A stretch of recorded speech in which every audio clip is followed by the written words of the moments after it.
Recording it. So Joanne, do you want to go ahead and get started? Yes. Okay. Thank you, Sherry. Half a day and good morning, everyone, and a special welcome to our distinguished guests. My name is Joanne Uggan, and on behalf of the 2026 Professional Development Committee and President Claire, we are pleased to have you join us for this important training on the Guam Legal Update on Public Law 38-92 and the Fair Housing Act presented by Ghura. Since the governor signed Public Law 38-92 on February 10, 2026, the committee recognized the urgency and importance of providing timely guidance to our members. This session is intended to help ensure that we clearly understand the law and how to appropriately respond while continuing to effectively serve our clients and community. Our first guest speaker is Attorney Georgette Bello Concepcion. Georgette is a graduate of the University of Hawaii Richardson School of Law. After law school, she served as a law clerk for several judges in the Superior Court of Guam before entering private practice. She began her legal career as an associate attorney with Mayer, Spade, and Thompson, and later opened her own practice in 2011. Ms. Bello Concepcion is a member of the Guam Bar Association and focuses on civil litigation, corporate matters, probate and estate planning, and employment law. She practices with Brooks Concepcion Law Office and serves as in-house counsel for the Guam Association of Realtors, providing legal guidance and support to the association. Attorney Georgette, it's your turn. Good morning. Yes, so Sherry asked someone from my firm to kind of give an update on what Public Law 38-92 is. And so I have a short slide presentation I'm going to use. So let me start sharing that now.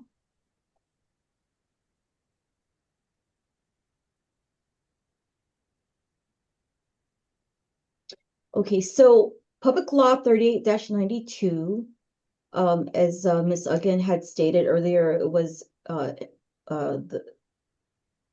passed in February of this year.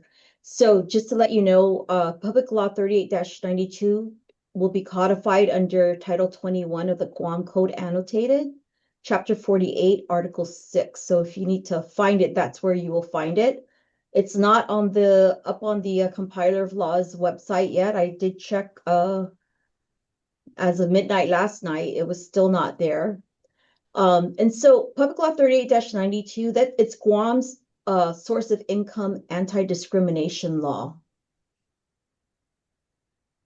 And I am Georgette Bello Concepcion, and I am a partner with Brooks Concepcion Law PC since July of 2016.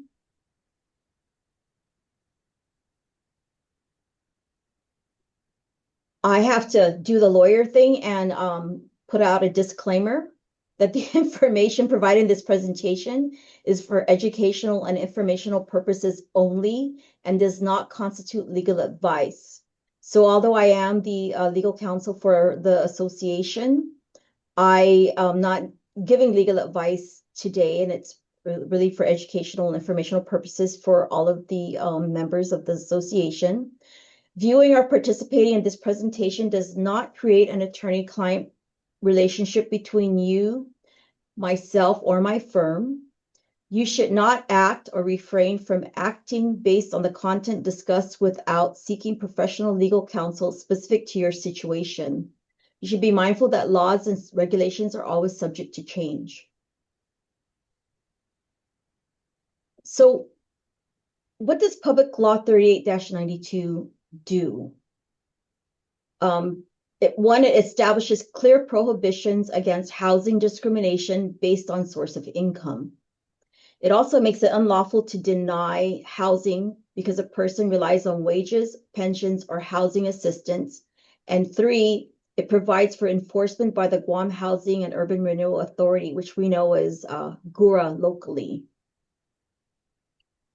If you were able to get a hold of the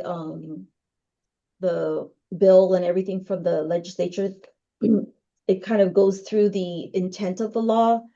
And so what the intent of the law was, apparently there was a study done, and there's a correlation between homelessness and not being able to find, places to rent here, that are, I guess, within somebody's, financial means.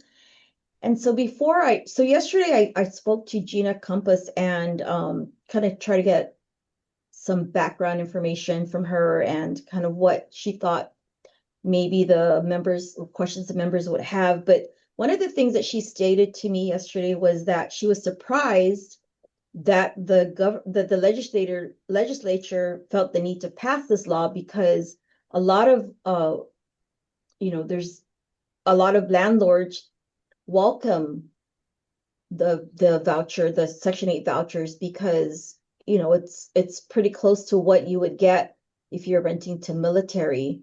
So I'm not sure, and I do know my firm does do collections for like Cortec and some of the other low like controlled rent apartments and houses. And so even though the rent there is relatively low compared to if you went out and looked for an apartment or a house without that was not being built by one of these. I think they got like the tax break companies. And I mean, we're still collecting for people whose rent is half of what you would probably pay if you get the Section 8 voucher. So I'm not sure if the basis for passing the law really was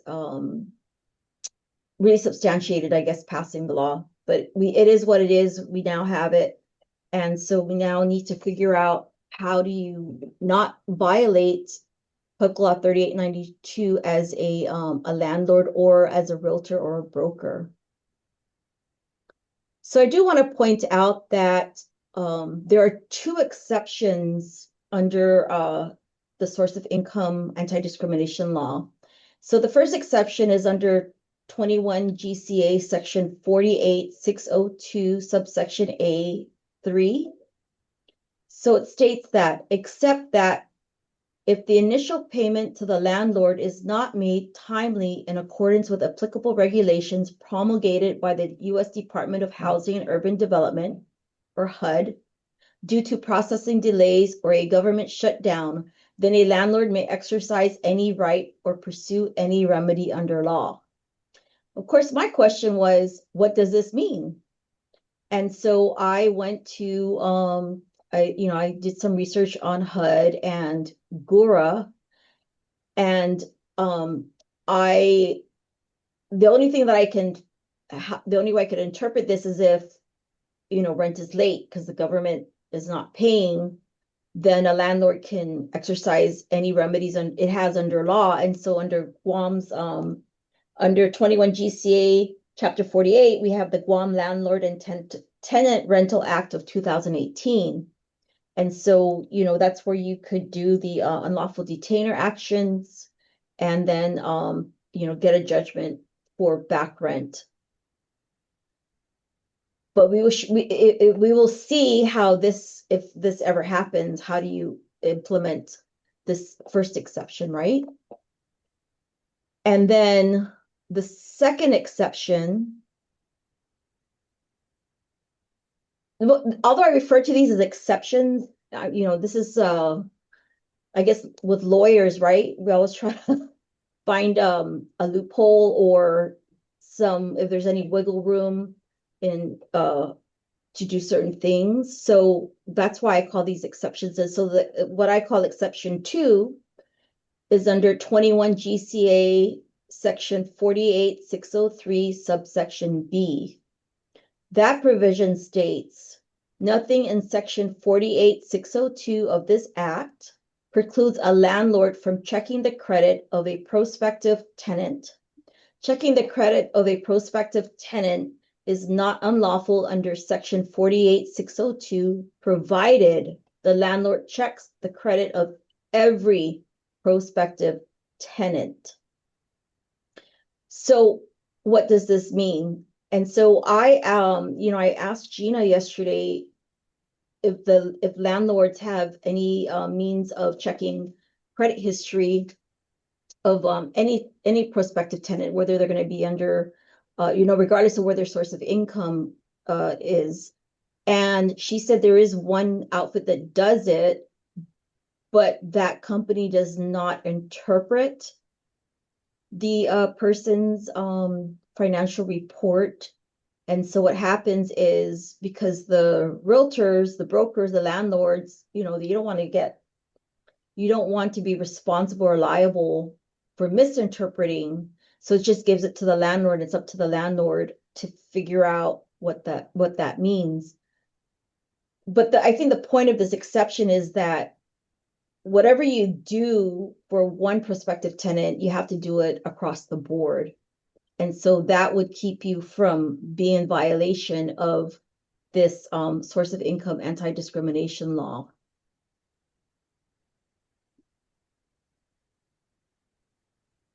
Now, I did go to I looked at HUD's requirements, what do's and don'ts, and also I looked at Ghura's website. So the gist of the crux of this law, Public Law 38-92, is that refusing to rent to an otherwise qualified individual based on their source of income is unlawful. That's really what this law says, right? So I think that a question that you guys would have, or a landlord will have, is what can landlords lawfully do to determine if an individual is qualified to rent from them? So per HUD and Ghura, the landlord is responsible for screening potential tenants for suitability like they would any other potential clients. So again, you have to have equal treatment of all prospective tenants. So I think that one way a landlord can determine if an individual is qualified to rent from them is you should be able to have an application that your potential tenants can fill out. You can ask for references, so prior landlords. And I think that you can also ask for proof of financial ability to pay rental amount. So, like, what is your income to debt ratio? Just as if you were to go to the bank and get a mortgage, right? They would ask those questions because they want to make sure that you have liquid money, right? You have money to pay your mortgage. And so you could probably do that. But you should be careful that your application should not include any inquiries regarding a potential tenant's source of income to pay rent. That's kind of a gray area, right? Because you might ask them, are you employed? Where are you employed, right? How much do you make? So I think if you ask a general question like that versus, are you going to be using a voucher? What are you qualified for? Then a landlord will not run into, putting him or herself in a situation where, am I now breaking the law?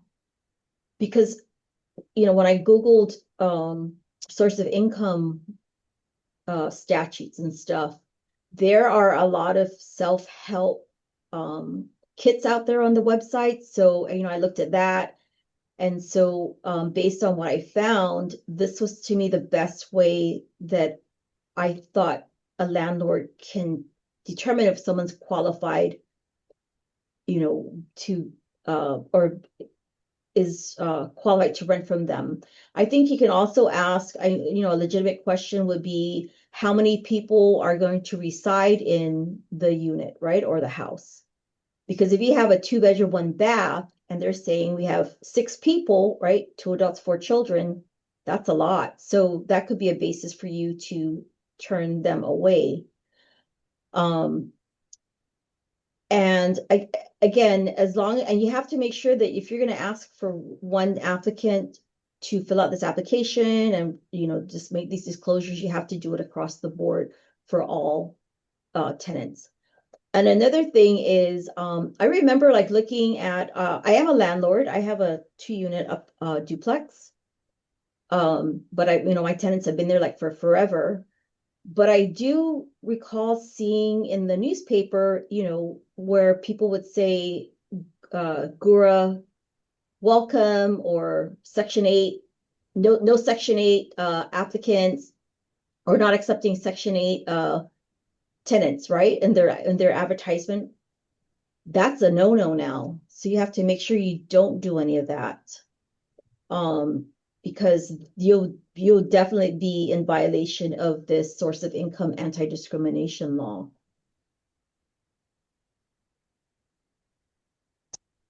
So when we look at Public Law 38-92, we cannot look at it, in isolation, right? We can't look at it in a vacuum. We have to look at it and see how it interacts with other laws. And so under the Guam Landlord and Tenant Rental Act of 2018, it states that a landlord can require a security deposit, but it cannot be more than 1 month's worth of rent. So that's the cap. So if you're going to require that a security deposit be paid, and you want that up front, then if a tenant or a potential tenant cannot come up with that, regardless of where their source of income is, that is a basis that you don't have to take them, you don't have to take them in as a tenant. And then also you can also under the Guam Landlord and Tenant Rental Act of 2018, you can also require an additional pet deposit, but it cannot exceed $500. So these are things that you can require regardless of their source of income. And this could be another way of determining whether or not they're suitable to rent from you.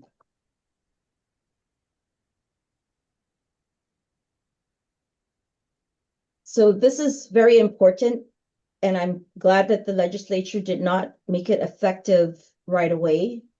But Public Law 38-92 takes effect on October 1st, 2026. So, landlords have a little time to kind of come up to speed with what Public Law 38-92 is, and, what they can do to stay in compliance with the statute. I want to point out that I thought it was interesting that Guam's source of income anti-discrimination law, it doesn't apply to the government, it doesn't apply to public housing. And so when I was doing some research, a lot of other jurisdictions make it applicable to public and private housing. So I thought that was interesting, but I'm assuming that because Ghura also has is it the low income housing houses, that's right, they don't believe they're going to be discriminating or in violation of this law because they have those units available. But I just wanted to point out that under this law, government of Guam, or the public housing, which was run by government of Guam, is not, it doesn't apply to those types of housing or the government.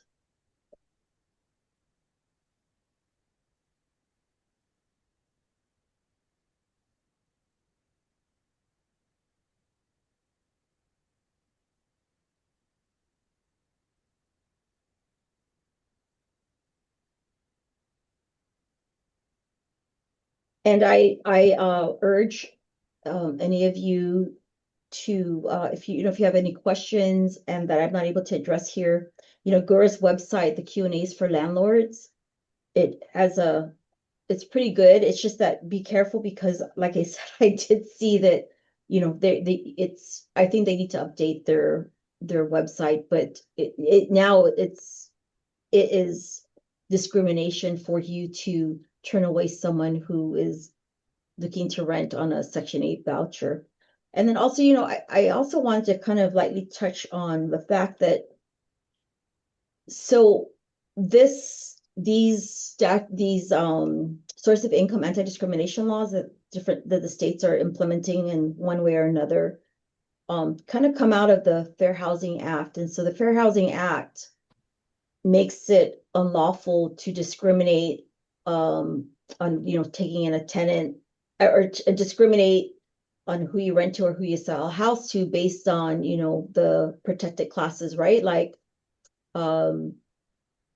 race, ethnicity, sexual orientation, disability.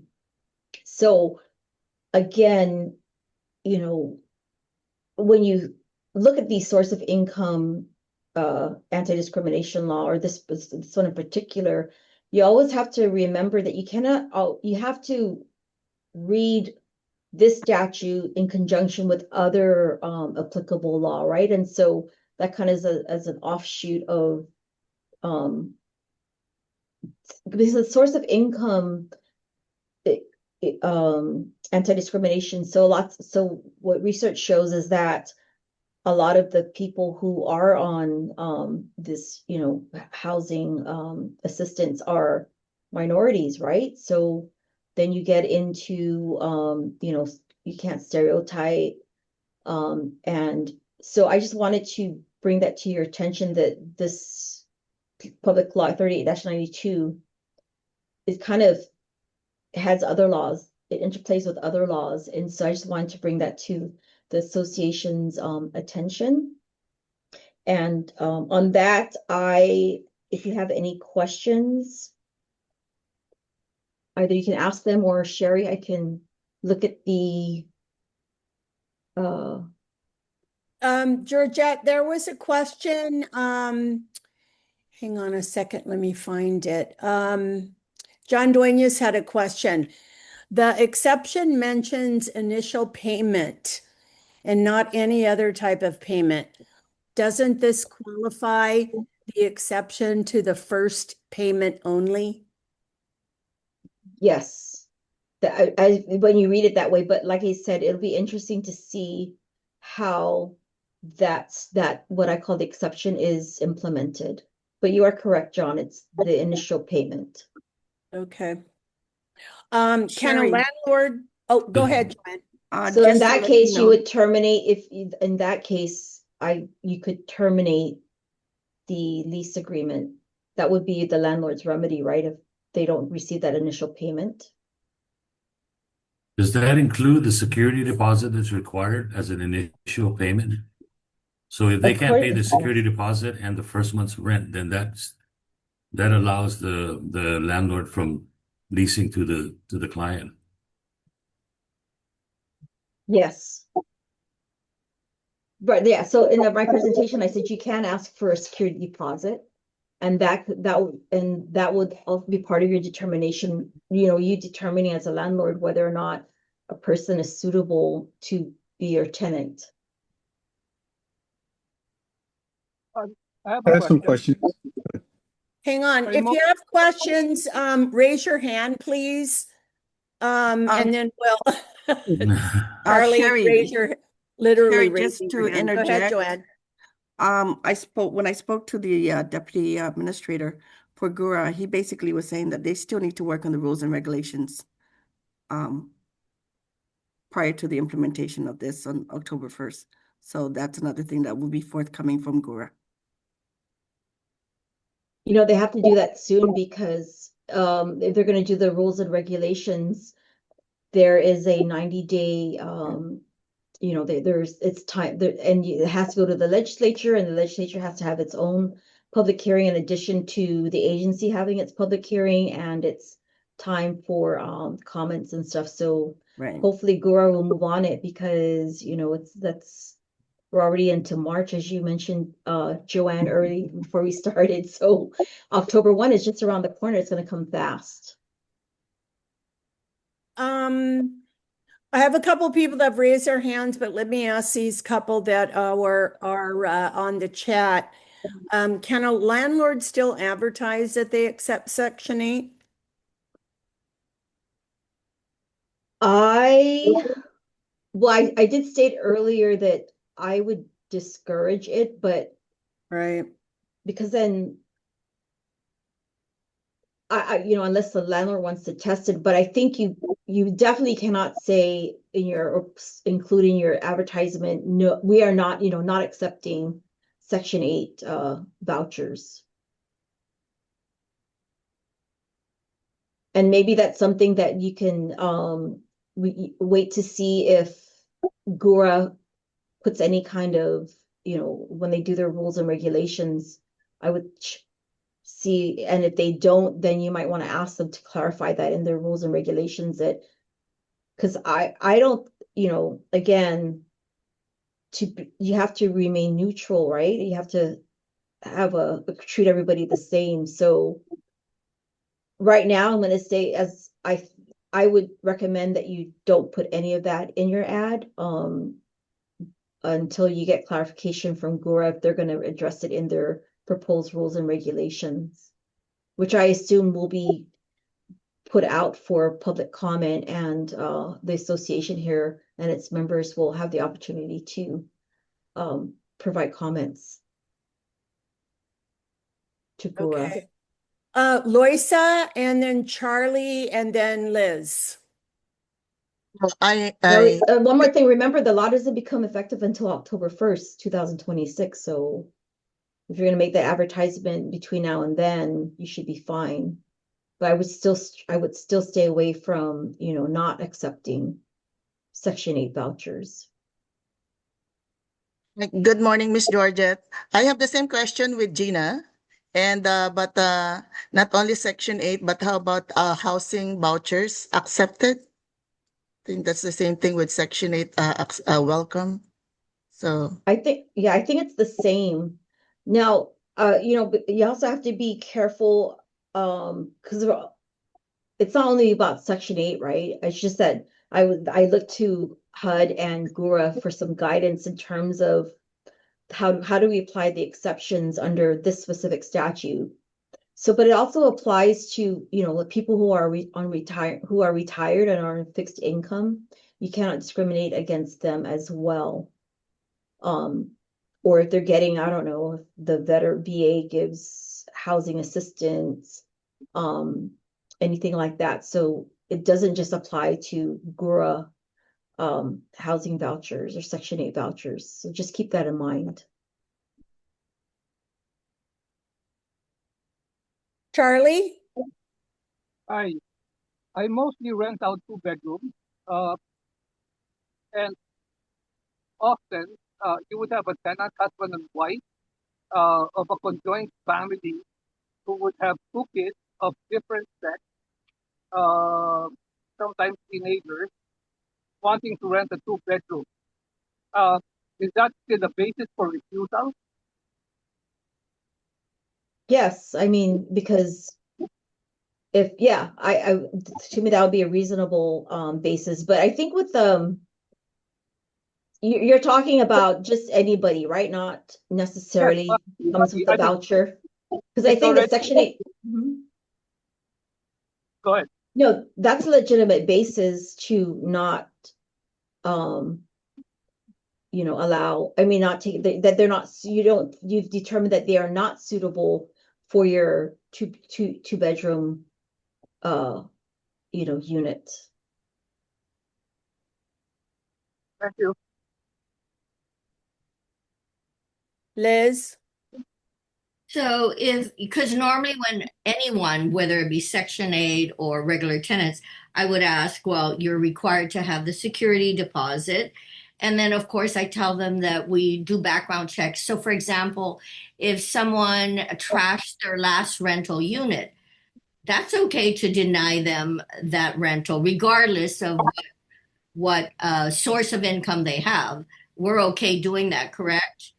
Yes, again, that's where the reference will come in. And as long as you, again, that, if you turn that person away for that basis and you have another applicant with the same issue, that you just, as long as you treat them equally.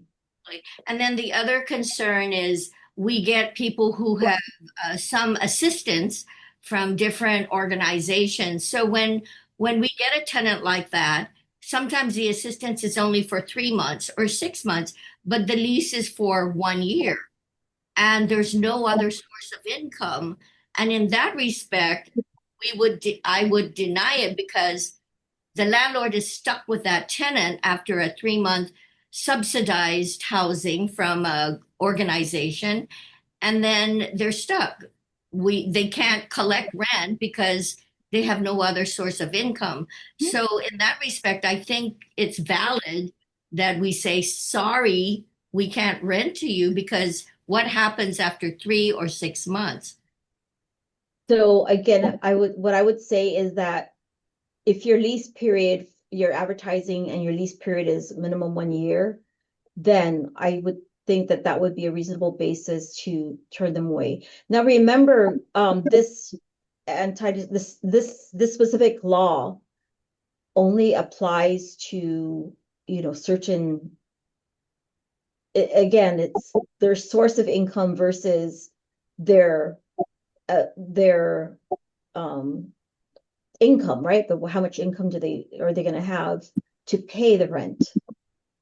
So under that scenario, Liz, you are correct. You can use Hi, that as I'm a Chris. factor of I work determining. with Chef Dylan. I don't know if you mentioned that I was going to come by last week or this week, but I know that today. Sorry, I just muted him. All right, so that answers the question, because I think a lot of us want to make sure we have standard questions when the tenants come in, regardless of the source of income, but it's always, do you have the funds to get started, regardless? And anyway, thank you. Yeah, and so like I I, said, there are these self-help kits all over the webs, all over the internet. I didn't know this So stuff was going to be inside though. I might have to come back later. you just have to be careful about what your interaction with potential tenants and the questions that you ask. We have more hands, but there's a couple in the chat that I wanted to get to you, Georgette. A couple people asking, what if the property doesn't meet the inspection requirements? You mean under Ghura? I believe so. Would that be a question for Kathy?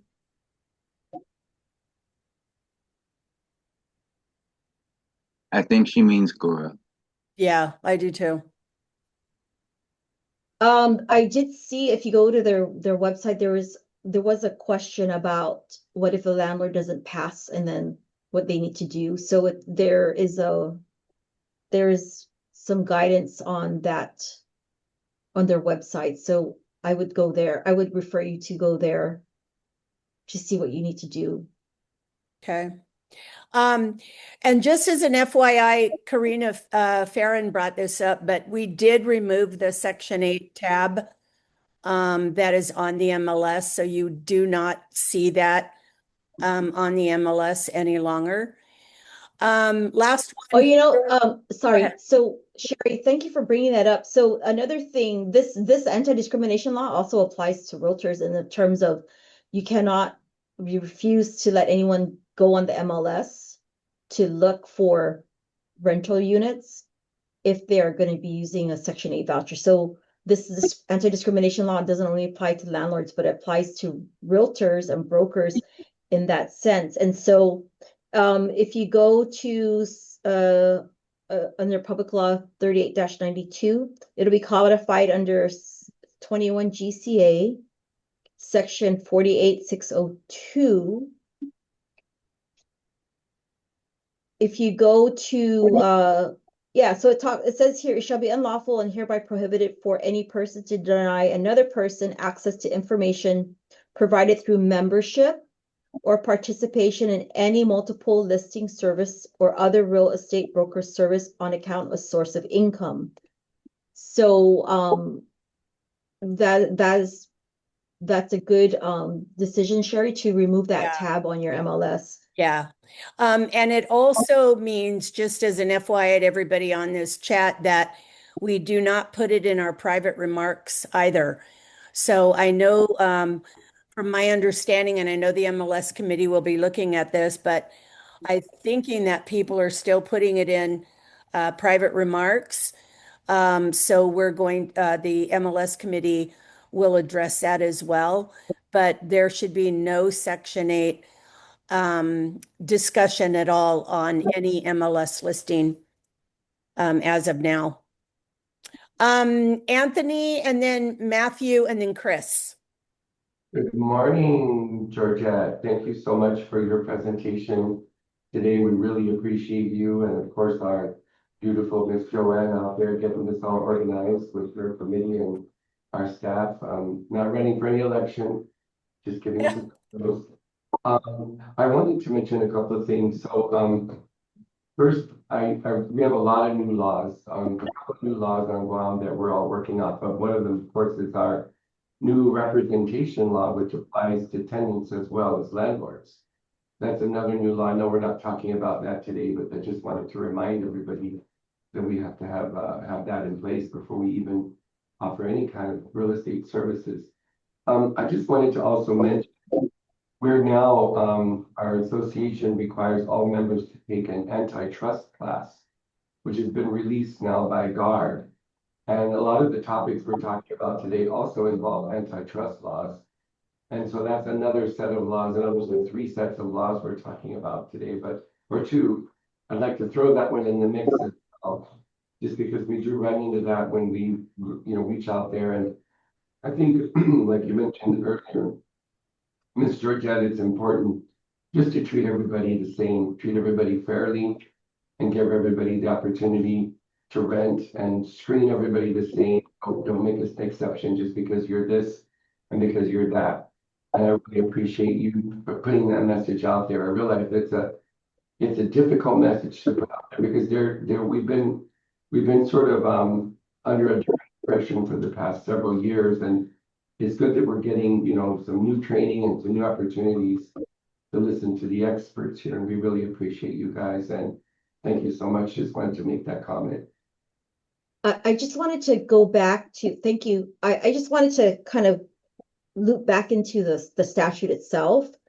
And so the question about, what can you advertise when you list your unit or your house to be rented.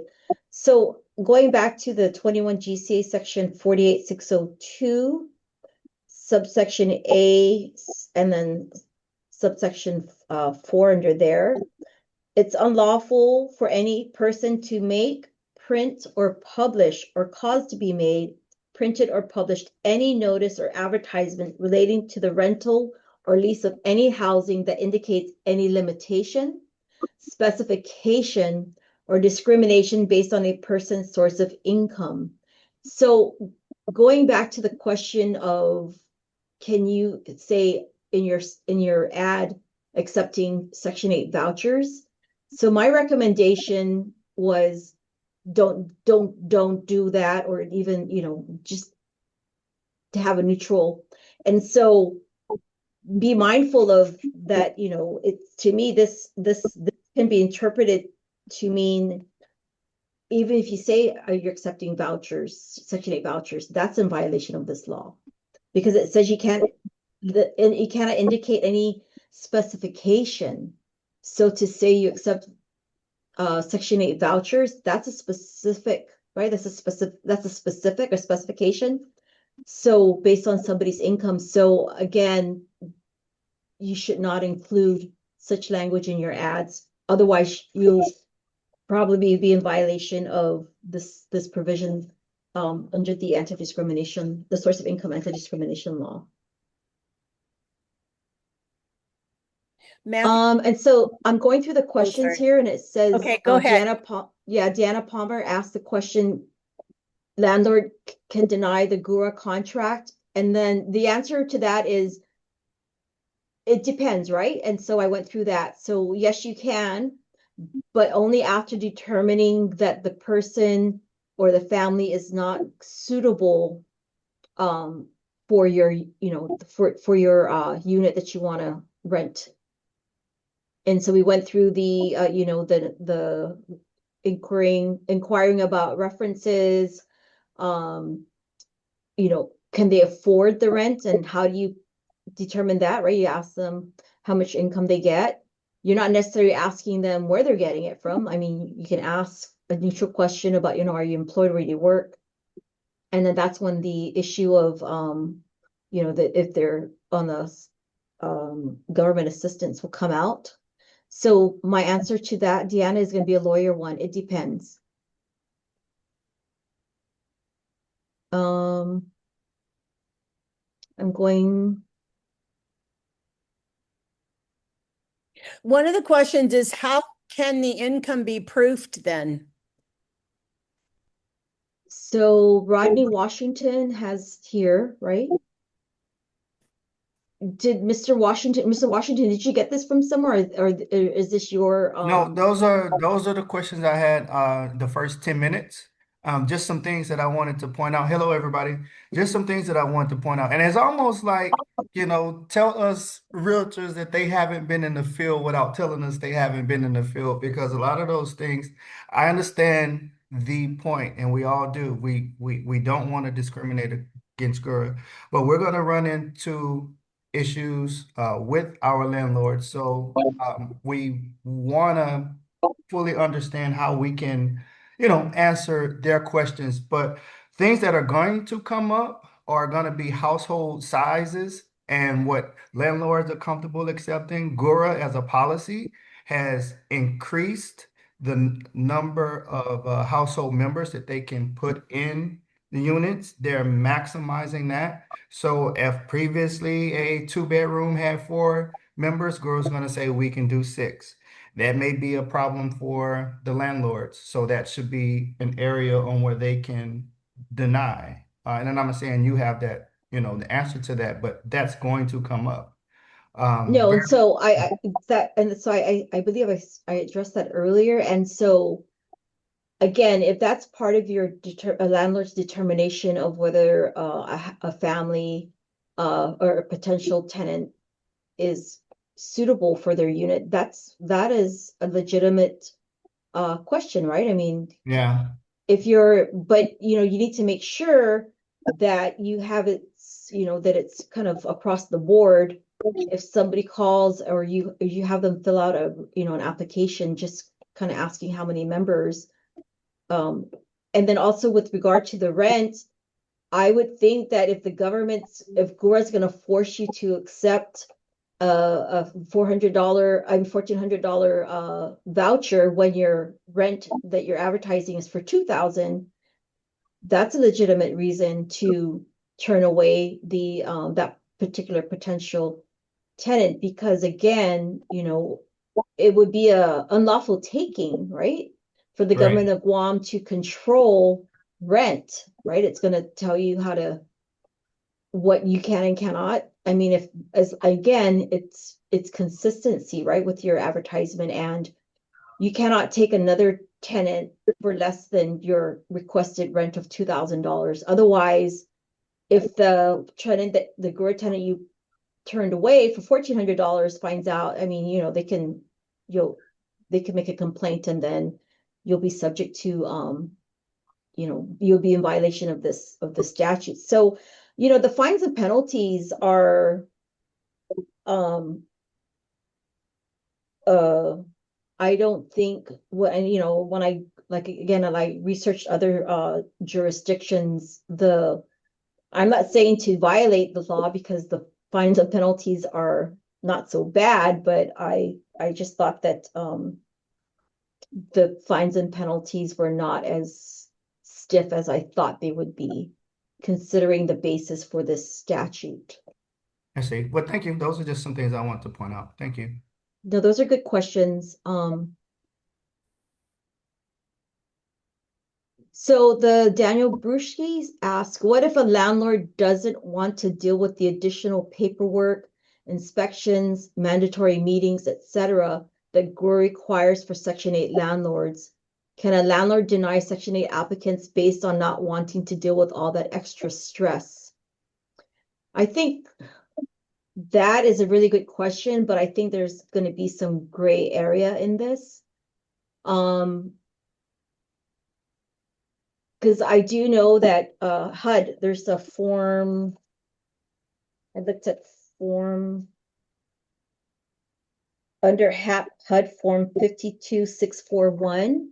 It does say that it's an agreement between the landlord and HUD or Gura in this case.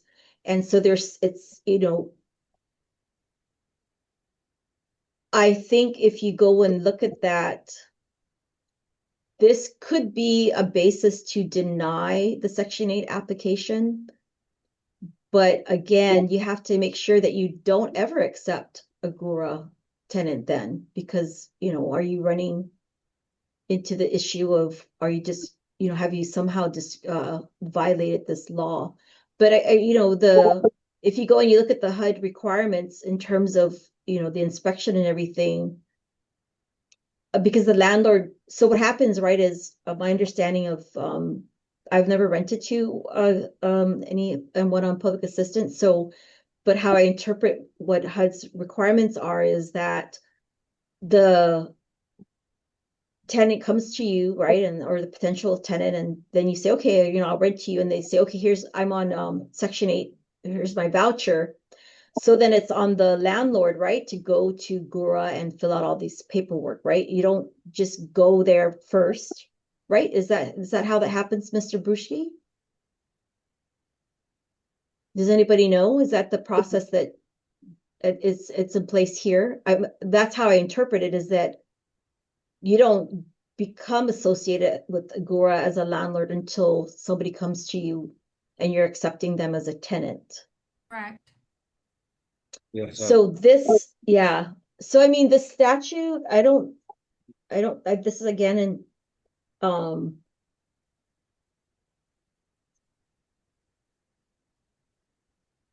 looking through the statute and I don't think that this is addressed.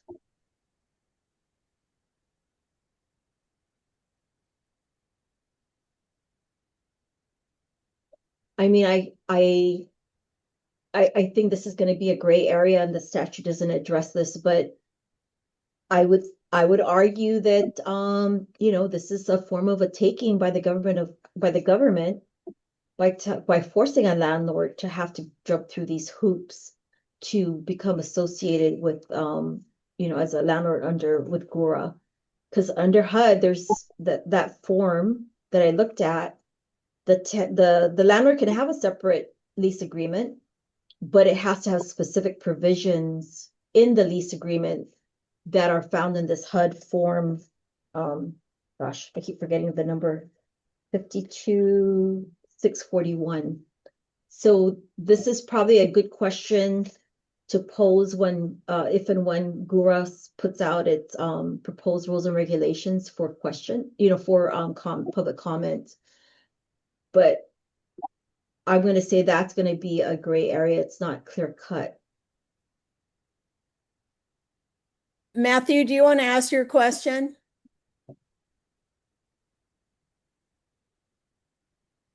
I need to unmute. sure. I also wrote it so when you get to me on the text, I got a couple questions, and thank you, Georgette. Nice to see you. Hi. Regarding consistency of applying credit checks and the number of occupants, what if we have two different clients and they have different rules? One's doing credit check and one's not, but maybe they have the same number of bedrooms in a condo in the same building, and they're saying, "Hey, you rented to those guys, but it was a different landlord."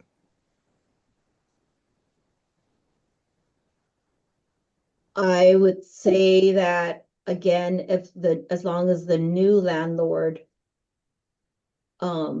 treats all potential applicants the same, then. And then also, I mean, I don't know, do some some HOAs like prohibit from subleasing or from renting condos, or I would look at that as well. But to me that's a gray area, because it doesn't say new landlord or old landlord, right, or prior landlord. Oh no, what I mean is, like, let's say you have two landlords, Mhm. two current landlords. They both own a condo in the same building, different condos, and they're both the same. They're both two bedrooms, and one says, "I'm limiting my number of occupants to this," and the other one says, "I'll take more."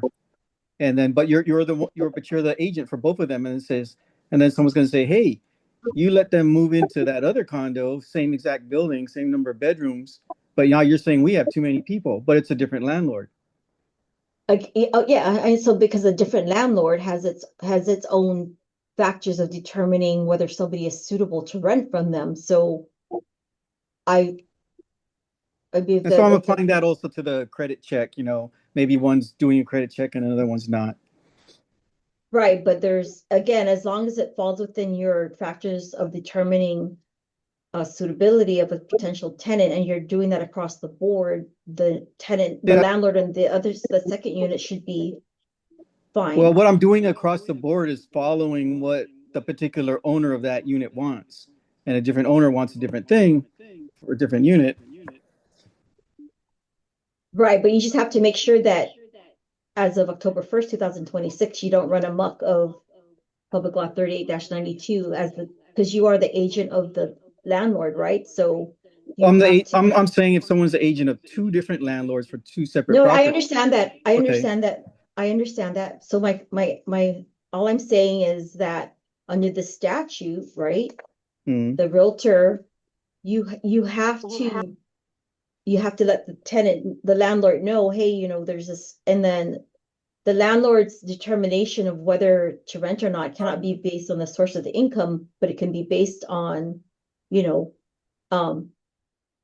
only advertising for 4 people in this condo unit versus the 6 that this potential tenant wants.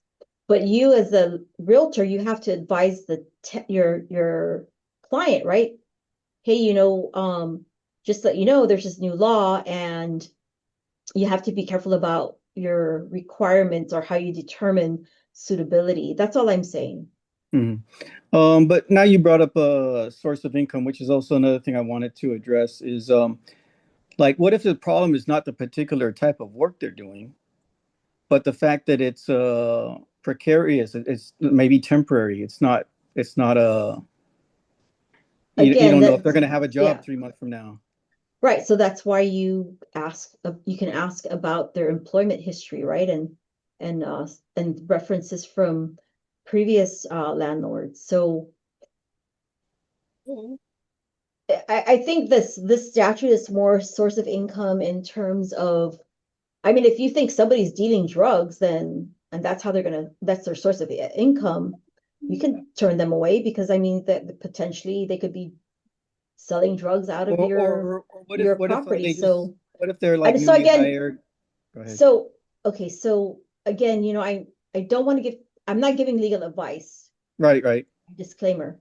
All I'm saying is that this statute only applies to, the source of income, and I think more specifically, public assistance, private assistance, a grant or a loan program.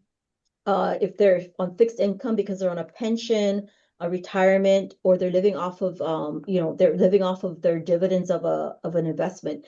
As long as the person can prove that they have the income to pay the rent that you're asking for, you're not in violation of this. But, I did do some research, and I mean, it's reasonable that you will not rent to someone if their source of income is not steady, right? And also, if you think that they're doing something illegal, then, but again, you just have to make sure that you treat all potential tenants the same. Thank you for doing that research. Last question is a deposit limit of 1 month. What if a landlord wants to charge first and last month's rent plus deposit? No, you can charge first month's rent because they're going to move in, but the law is very clear, and I went over that statute. Thank you. Yeah, it's maximum 1 month's rent, and you can ask for an additional pet deposit that cannot exceed $500. All right, that's it for me. Thank you so much, Georgette, for all that work. So Kimberly Camacho is asking, can you clarify? So we can ask what the household income is, but cannot ask where the income is coming from. Kind of, yes, kind of, sort of.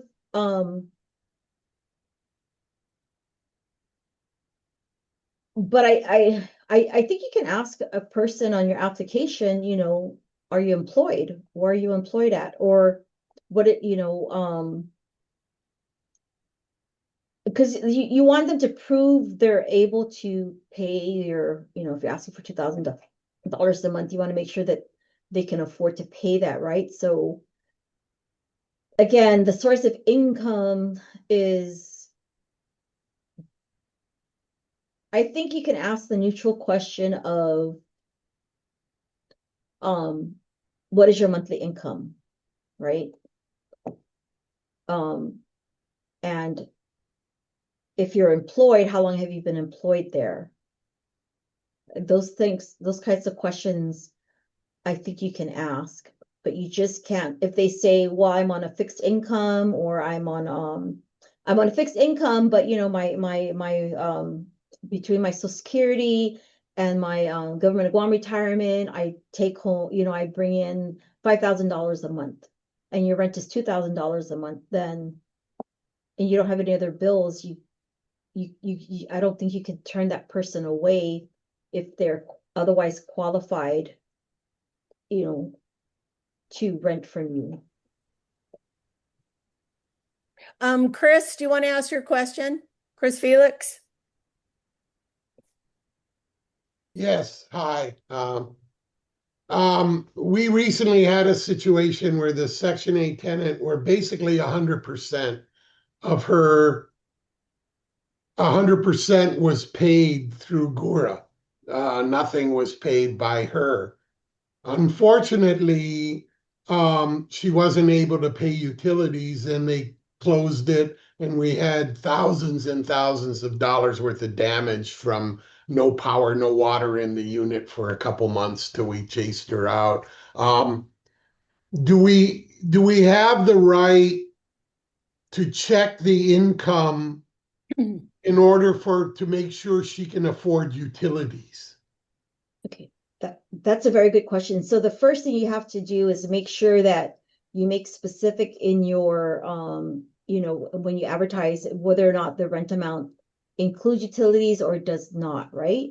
Yes. So then if it does not, then you have a legitimate basis to confirm that they can afford the utilities. But I think like Ghura, right? Doesn't Ghura give a certain amount of money to their clients for not just for rent, but for some utilities and trash pickup?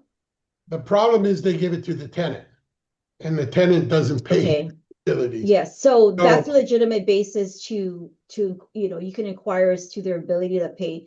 And you as a landlord, you might have an idea of what the rental amount is. So, but as a landlord, right, you usually give them authorization to transfer the utilities into your tenants' names. Yeah, but they hook it up, and then they don't pay for a couple months. Right. And so you're talking about the damage. So as a landlord, you can still go after them for damages. It's virtually, to be honest, Georgette, they're in Section 8. They have no income. What can I go after? I mean, for the damages. Understood. I understand I have the right to go. I just want the ability to say, you don't have any proof that you can pay these utilities. And the normal, you know, 1/4 of your income, if you show me enough income where 1/4 of it will cover the utilities, I'm fine with that. But if you have no income and you don't have enough income to pay the utilities, I can't let you in this unit. I do have that right.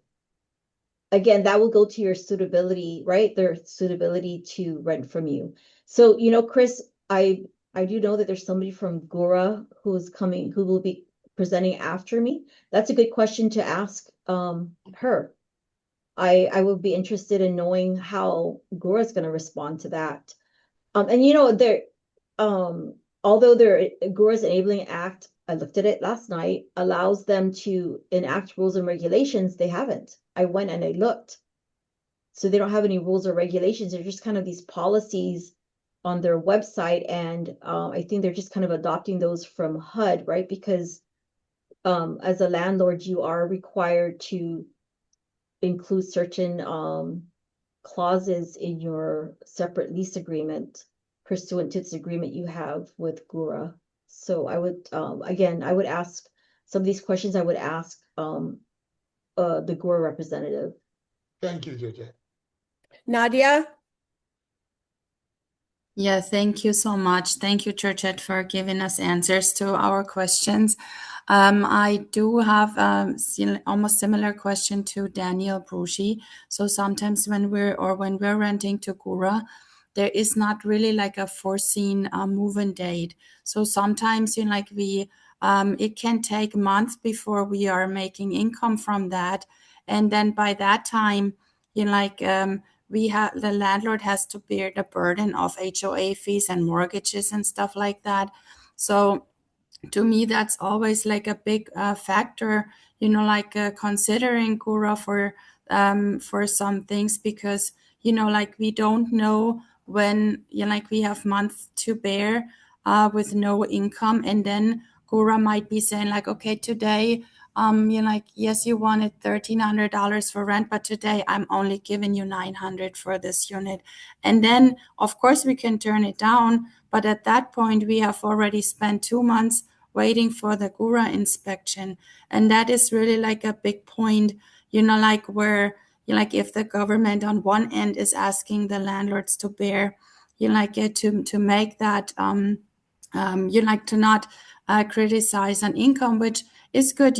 We are renting out to Ghura and people that are in need. I think that's a good one. But in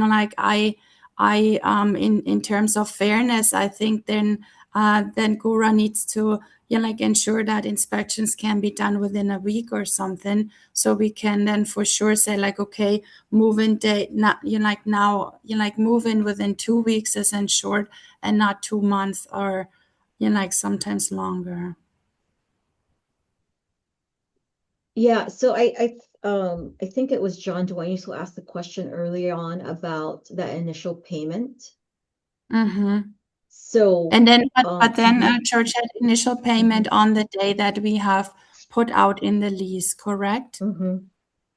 Okay. So if by that but I mean, time, no, but I mean, but the thing with the inspection, right? Is that normally because the landlords has to get the premises have to be re-inspected, or it's because Ghura doesn't have enough people to do the inspections? so the inspections are usually done when when a Ghura applicant is when we're starting to work with them, then the landlord has to turn in the package at Ghura. Sometimes that's 2 weeks before they get an appointment there. Then the inspection is maybe a month out. So that's all time the landlord has no income. While waiting for that Ghura, and then just to find out the day of the inspection that for this day the Ghura will not pay the full rent amount. So that is a bit of a problem. So I would argue with Ghura that that initial payment under that's a basis for you to to say we're going to terminate this lease that hasn't really started, right? Because you have to sign all the paperwork and stuff. And let I again, that's kind of a gray area, but I would, and then also I think it's the landlord kind of assumes the risk that there's going to be that delay, right? So But it's never that, it's if it's risk and chance, I understand. But if it's just risk and it's never so much that Ghura would be saying like, let me give you $100 more rent. It's always then just either the same. Many times it's less than what has been agreed on. But at that time we are already in for a month and a half or sometimes more. And then to start all over again to Yes. this yeah, no, I understand. I would ask Ghura that question, I the was Ghura just going to say representative. that. Deanna, let's get to your question, and then we're going to let Georgette go to get back to business, and then bring on our Ghura representative, Kathleen Titano. Deanna? Okay, good morning. Good morning, everybody. Can you hear me? I'm on a headset. Can you hear me? Yes. Okay, great. So great time together. Thank you for everybody's time. And so my bottom line is, I want to help both the landlords and the Section 8 tenants and or military tenants, people who are on a subsidized housing allowance. And so right now we've taken out the Section 8 search ability. And I just had a call yesterday. I really want to help this Section 8 tenant with her 7 children, but it's going to be really difficult to find a unit willing to take her and her 7 children under a 4-bedroom voucher. I understand the landlord can require the full security deposit up front, but let's say we get down the road and Ghura again changes the dollar amount.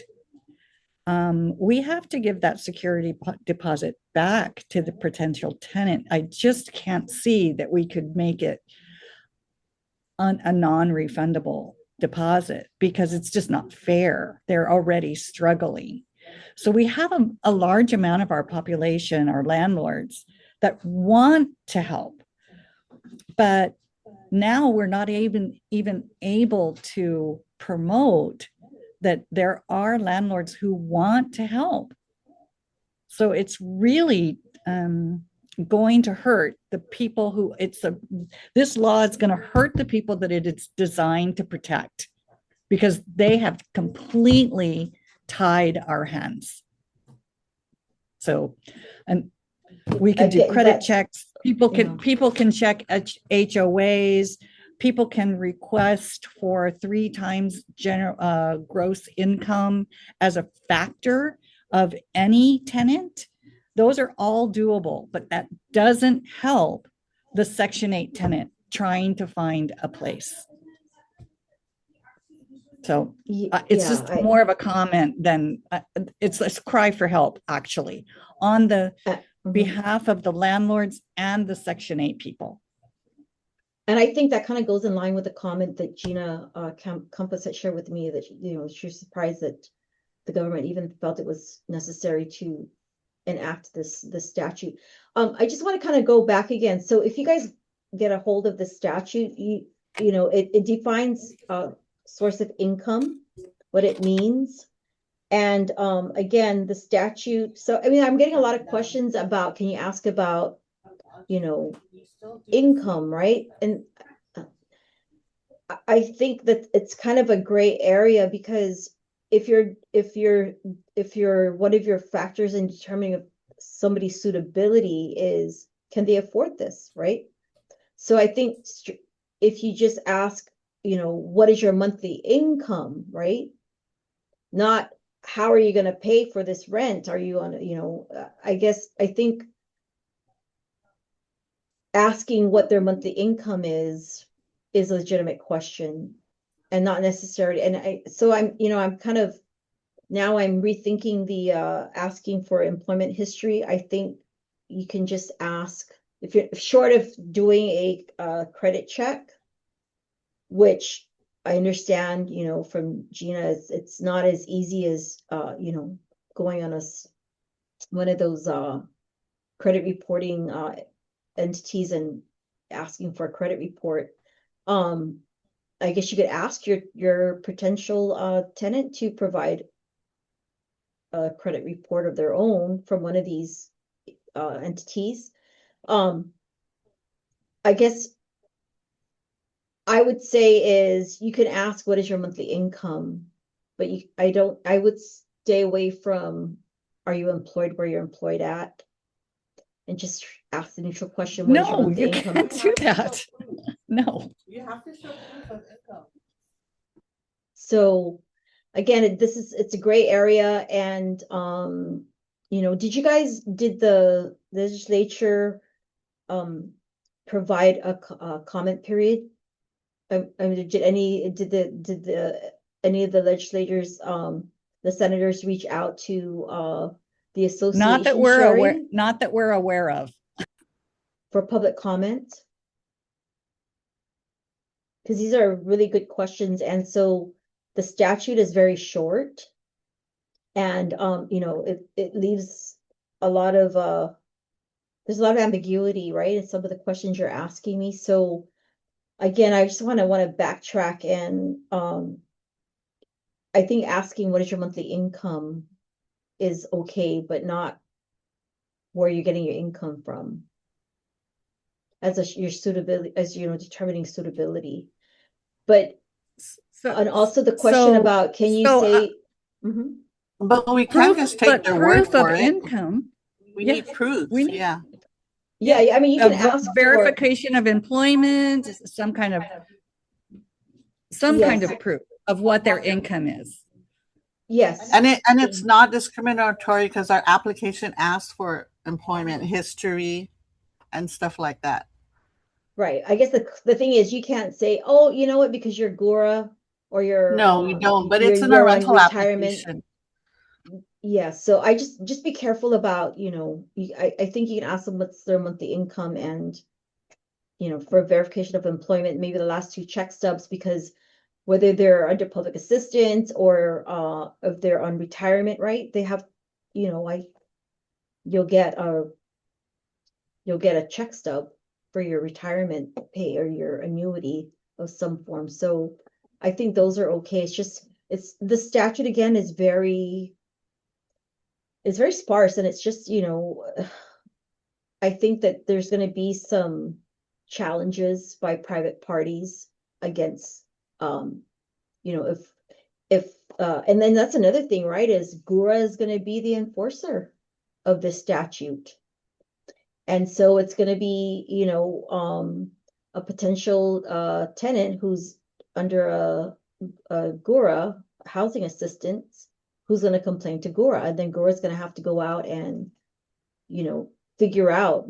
And then that's another thing is the statute says, okay, Ghura, you're going to be the one to enforce this, but you come up with your rules and regulations of how you're going to enforce it. So that'll be interesting. Mm-hmm.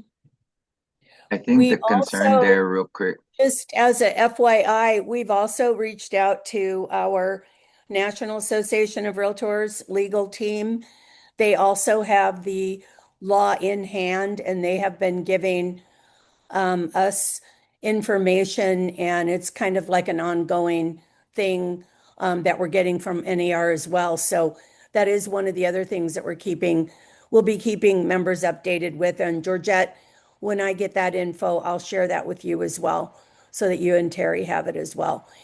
We're going to have to let Georgette go and bring on the lovely Kathy Titano. So Georgette, thank you so much for being here this morning, and your information was well worth listening to, and we are so happy to have you on our team. Thank you. And I can, yeah, and then you're welcome. And Sherry, I will email you the slide presentation just so that you have it. Perfect. And I'm going to ask you to share the recording of Ghura's presentation with me so that, yes, if you guys have any questions. Okay. For sure. Thank you, Georgette. Thank you. You're welcome. Have a nice day, everybody. You too. Thank you, Georgette. Just for clarification, the Government Affairs Committee did send the legislature before the bill was passed testimony, and basically we were against the bill. So for information purposes, that was what the Government Affairs Committee did. Okay, our next guest speaker is Ms. Catherine Titano. Catherine is a chief planner at the Guam Housing and Urban Renewal Authority. She leads the Research Planning and Evaluation Division, where she oversees the management of federal entitlement funds provided through the U.S. Department of Housing and Urban Development, the HUD. These include the Community Development Block Grant, Emergency Solutions Grant, and Continuum of Care programs, which support housing stability and community development across Guam. She also administers the IRS Section 42 Low-Income Housing Tax Credit Program and serves as Ghura's Fair Housing Coordinator, helping ensure equitable housing opportunities for our community. Catherine has dedicated decades to public service, including over 20 years with Ghura, earlier service with the Guam Housing Corporation, and 23 years as a trustee for the Guam Government Retirement Fund. Please join me in welcoming Catherine Titano from Ghura. Your turn. Hello, Guam Association of Realtors. Thanks for the intro.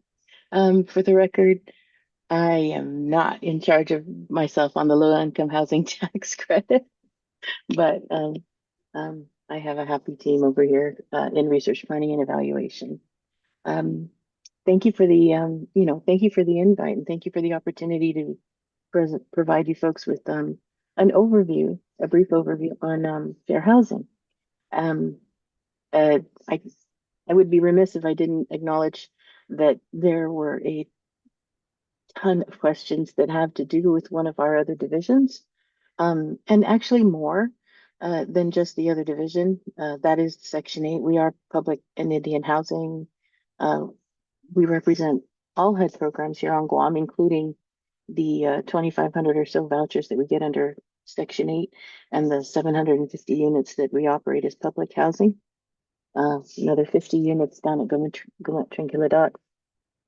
And through our program, we also have other subsidized assistance programs that are provided to nonprofits who provide assistance in the community as well for rental, as rental assistance. And I'm nervous, so I'm going to just jump into this one. I see you, Suzanne. Don't be nervous. We don't bite, Kathy. Having met you guys from before, yes, you do. But it's always it's on behalf of your clients and your the representation you give for your as property managers and all the other things that go along with your profession. And I appreciate that you're here to ask us to give you an overview on fair housing. And to that end, I do have a presentation. I promise it's like 26 slides, but I'm going to try not to stay on them too long. For most of you, this is a refresher. Sherry, I can go ahead and share, right? Yes. Okay.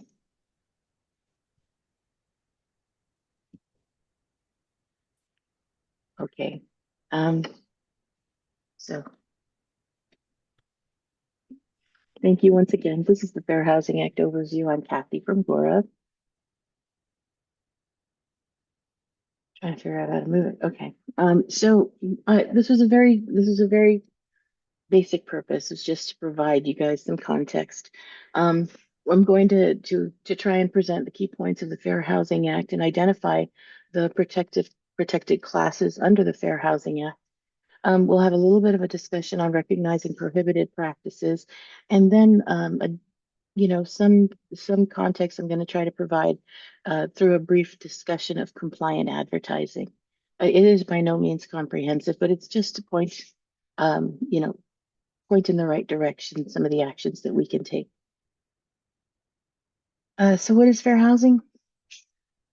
It's federal law. It is federal law that is intended to prohibit fair housing discrimination, and it includes apartments, private homes, nursing homes, dormitories, homeless shelters, and many others. This is a partial list. There are always exceptions to the rules, but this is generally who you will see. Facilities wise or homes wise that are affected that must follow the Fair Housing Act. And it applies to sales, rentals, and lending. So the bank processes also, and the intermediary processes, folks that do come through to assist people on sales and rentals. It does apply to other housing related transactions, as I said, including the appraisers, homeowners insurance, mortgage lending. And I'm here because of the agents, brokers, your landlords, and yes, lenders as well. And the origin of this story comes right out of the Civil Rights Act of 1968. So this act has been around for a very long time. We're here because it was necessary. The act was passed as a crucial component of the civil rights movement. It intending to address the systemic exclusion of minority groups from housing opportunities.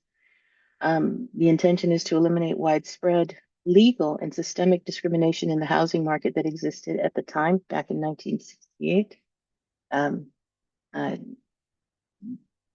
at the end of the day, we want it to be able to promote equal access to housing, address housing discrimination, reduce segregation in housing markets, and protect consumers during housing transactions.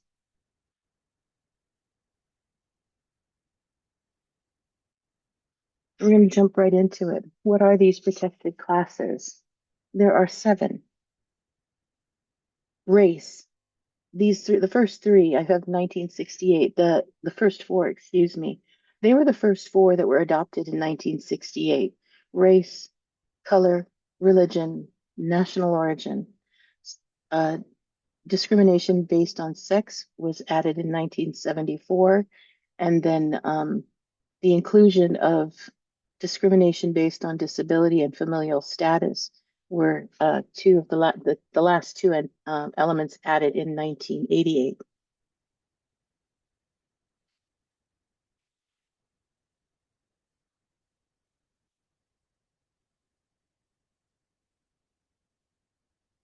I'm having a bit of problems with my microphone here. I'm going to go back to the slide, only to say that it's grown over time, and that has been a good thing. States, cities, municipalities, and the territories have the ability to identify additional protected classes within their jurisdiction. That's where I lump in the source of income and discussion that you folks have just had with your legal counsel. With respect to sex, the Fair Housing Act, you should know, does not explicitly include sexual orientation or gender identity as a protected class. And there has been some back and forth over the years and more intensely through 2025 about how that would be handled. But at the very basic of it, there is no discussion of sexual orientation or gender identity at this time. And we can Oh go yeah, into that if any. yeah. Here, do you want me to slide it over to you?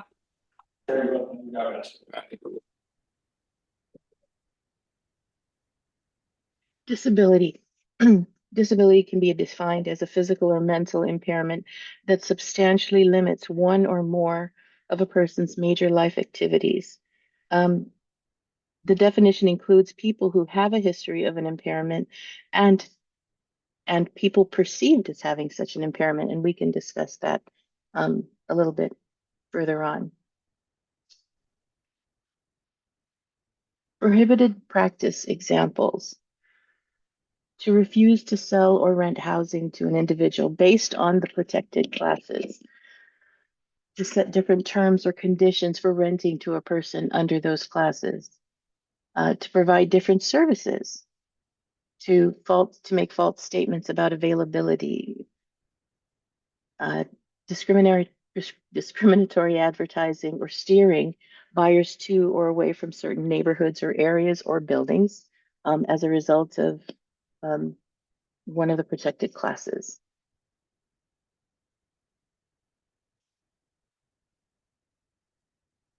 This is stuff that's going to be, this is at the very beginning of the world in 1968. Steering and redlining of areas was a major consideration, a major bone of contention. And steering occurs when agents guide buyers or renters towards or away from certain neighborhoods based on a protected class or classes. An example would be an obvious one, race, that you would determine what you were going to offer to an individual or a family based on their race, based on their color, based on their their national origin, those sort of items. Clients must be free to choose where they want to live, and it's really interesting to watch you guys because you're already on you're on the right page when you're talking about things like standardized forms and questions that are going to be asked throughout and to whoever comes to your door to try and receive assistance. Those sorts of tools and forms help to make the process uniform, and that's the point, is you want to have a uniform process for for the person who comes in the door, regardless of whether they come in a wheelchair or with a white cane, or if they came in just and you can't tell what their their major life limiting issue might be upon first glance. Redlining occurs when lending, insurance, or services are restricted explicitly, like by law, or implicitly by action, based on the race or ethnic composition of a neighborhood. This was an issue back in the United States, where neighborhoods were on this side or that side of the tracks based on how you could access it. You may not have gotten the same insurance terms if you were on, the south side or the north side. You may not have had access to any insurance because there were lines drawn as to where companies would or would not, say, finance, mortgage, or insure your properties, or even show you properties. They just simply weren't offered to you. Disability protections. Disability, again, is defined as a physical or mental impairment that substantially limits one or more of a person's major life activities.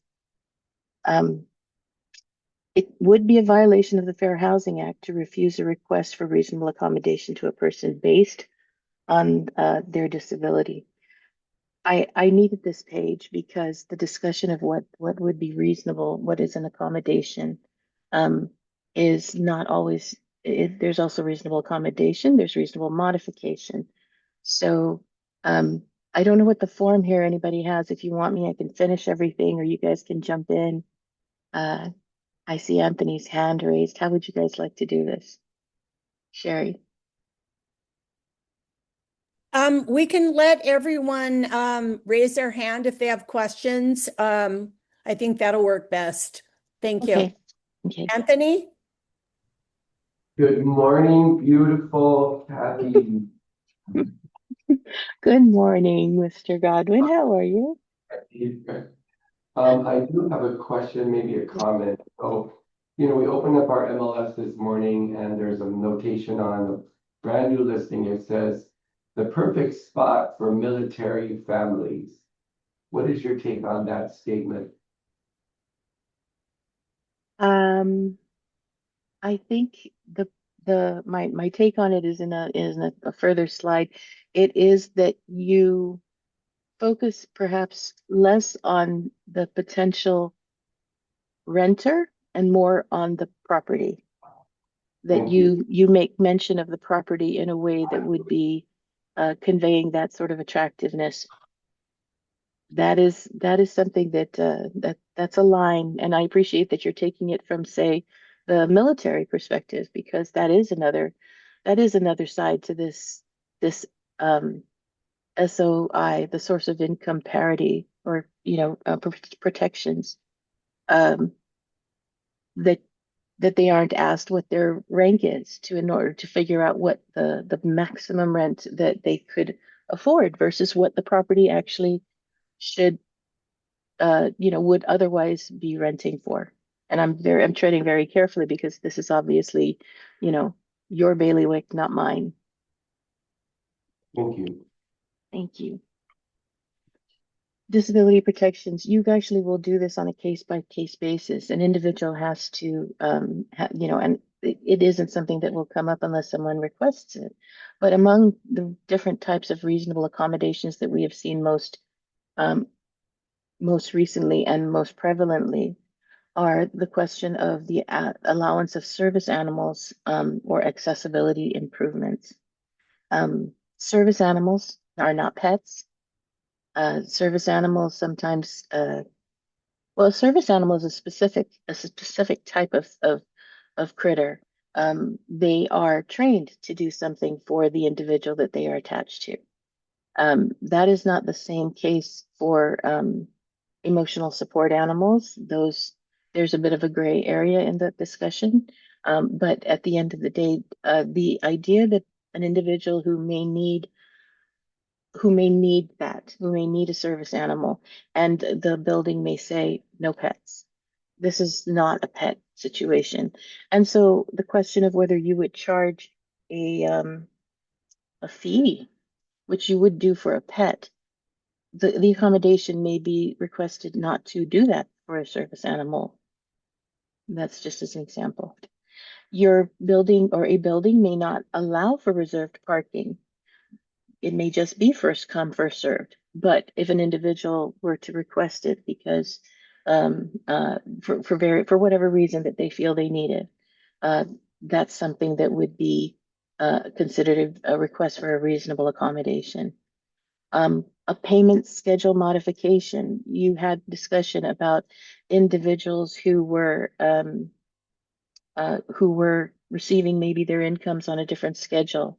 Retired folks get theirs under the government of Guam, receive their payments twice a month. There are certain categories of military veteran pay that comes once a month.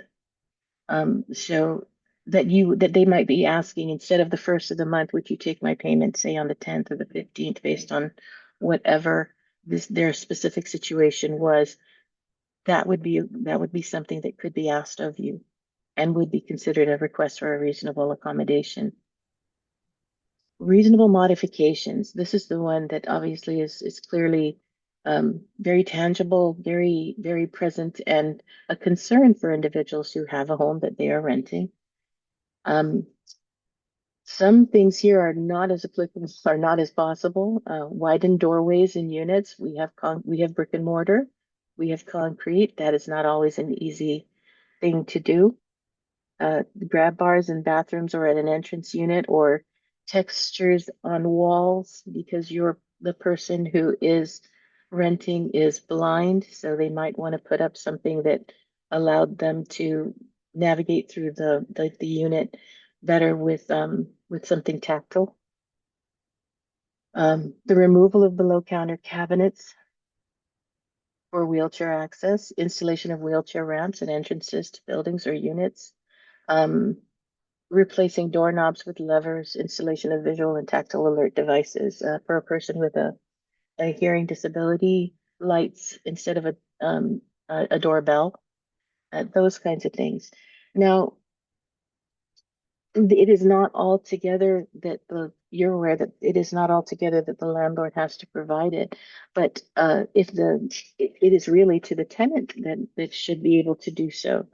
And the provisions of that would have to be stated and clear with the individual who wants to avail themselves of this, to pay for it and to be able to return the unit to its original state upon exit. Familial status protection comes when families with children under 18 are looking to rent and may be looked at favorably or unfavorably in a unit or a building. Violations would include an adults-only housing or restricting families with children to certain units. Adults only, there's a bit of an exception there when a building is qualified, meets the qualification of elderly only. But in general, there are some very, very well-intended and well-meaning landlords who, and I have encountered a few under fair housing inquiries, who wanted a family with a young child to be on the first floor because they were concerned about them being on second floor in a unit where the walkways were exterior. And I had to take that landlord through the process of assuring him that that would be an absolute fair housing violation to deny an individual the opportunity to rent where they wanted that was available and advertised, simply because they had a child of a specific age. And in this case, this landlord was very forward thinking and had already modified their second floor walkways to be more safer. They had made some modifications to the railings to ensure that this would be this should not be an issue, but they were well intentioned, but we had to move on from that plan. Kathy, Yes. Can you take a couple of questions? I think Oh, they're yes. regarding what you're talking about now. Okay. Jolene? Hi, Kathy. Hi. Hi. So there was a question or a comment that Nadia had mentioned regarding, well, you because it's source of income. So in my experience, I've never had Gura pay the first month's rent on time. Some of these owners rely on the rent to come through and their emergency situations. But, and then we can't discriminate against Gura, but because of past experiences, they've already displayed that on-time payments won't be able to happen on time. And I've done it where it's 3 months past and the tenants have been residing in the property. And, they have mortgages, and because of the past experiences, you know, some owners might say, hey, wait a minute, I need this mortgage paid. I mean, I know Gura is paying 100% or whatever, but I can't afford to take that risk. I mean, I guess maybe you can help and see how we can address that if that's the case. And this is based on experience. The first month is always, it's never, I mean, that's just my experience. It's never on time. And this is not necessarily the owner's part. It's more on the finance part with Gura. So maybe you can speak to that and see how we can address that. I'll tell you, I wish I could. Because I'm not in Section 8, that I knew that was going to be my challenge. Oh, sorry. But that's okay. Because you're right. If you've already executed a HAP and the landlord has executed their lease agreement with the individual and all the pieces are in place, if you've executed a HAP, that is, with the three-part HAP, a housing assistance payment agreement, there should be the dates in there that tell you when things are supposed to start. I've thought about this for a bit. I'm wondering if I shouldn't, or I'm taking notes for one, but also to bring it up to Section 8 to see if we can't schedule a session just to answer Section 8 specific type things, or to have maybe in the reverse. Section 8 can do a presentation on what their process is, and then we can talk about what isn't and is the actual experience. Kathy, that's part of the training that will be forthcoming is Gura with Section 8. And have you already reached out to our Section 8 administrator? No, we're working on the dates. Okay. Yeah. Maybe not perhaps not through at least maybe March and April. They've got some stuff going on. But good to hear that that's the case. Okay, thank you. Oh, may I say one thing? I heard it from the other part when you guys had the first part, and that is not every Section 8 tenant will receive utility assistance. Only folks who hit a certain lower level of income. And that's that. I think the reference in the law that speaks of public housing for us as a definition over here is really the 750 units or anything that we are the landlord / owner of. So we already take care of folks under the 80% of area median income or below. And so our rents and the calculations for those are statutory at a federal level on how those things are calculated. Liz? Hi, Kathy. Hi. Service animals are a pretty sensitive subject in condominiums. And what documentation, because we've had people come up and say, here's Dr. Cruz's authorization that I need an emotional support.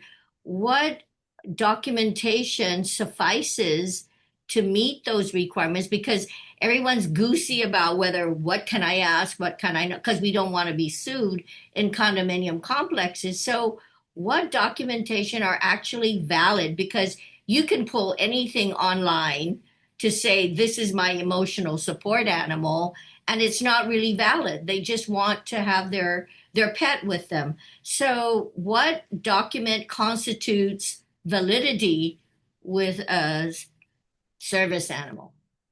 It's service animal versus emotional support. There is the difference is a service animal is performing an actual trained service for the individual who needs that critter. And it's not every animal. Right now, I believe it's dogs and it might be small horses, but I definitely know dogs and no other with respect to service animals. And I was looking into that recently. What we have here is a lot more of the emotional support. Nebulous a little bit. Not assuming that everybody's gaming the system, because I mean, I have seen gaming. I have literally seen somebody try to tell me that their rooster was an emotional support animal. And it's like, well, where's your rooster? Tied up outside. It doesn't, some stuff is just absurd and you can ignore that. But as far as documentation is concerned and ensuring that you guys are not violating anybody's HIPAA rights, a document, if it has been used, and I don't know, your legal counsel was able to say, she's legal counsel, don't take it as advice. And I'm just sharing my experience. I have seen where a physician will provide documentation without disclosing the condition. And that is what we accept. We will accept. We have accepted for us because we can't discount that an individual has something that we don't see just because it's not it's not a missing limb. It's not a cane or a hearing device, that it doesn't exist. So that is a challenge, but I have seen where the documentation is from a licensed practicing physician that on island or not, because that individual sometimes is transferring in, but that has it and it can be validated that it came from them. So or a counselor. emotional support, we have to accept it. We can't deny it. I will look into that a little bit more because things have changed over time, and that's become more of an accepted group, is this emotional support, rather like the rise of frankly, the system and the conditions. So we can look into that one. I mean, a dog that can sense an individual's rising or moment that they may be pre-anxiety or seizure. That is not a trained animal. There's some question about how they managed to get that, that skill. Can you train that into a critter, or is that just something that they know how to do? So let me look into that for you. Thank you. You're welcome.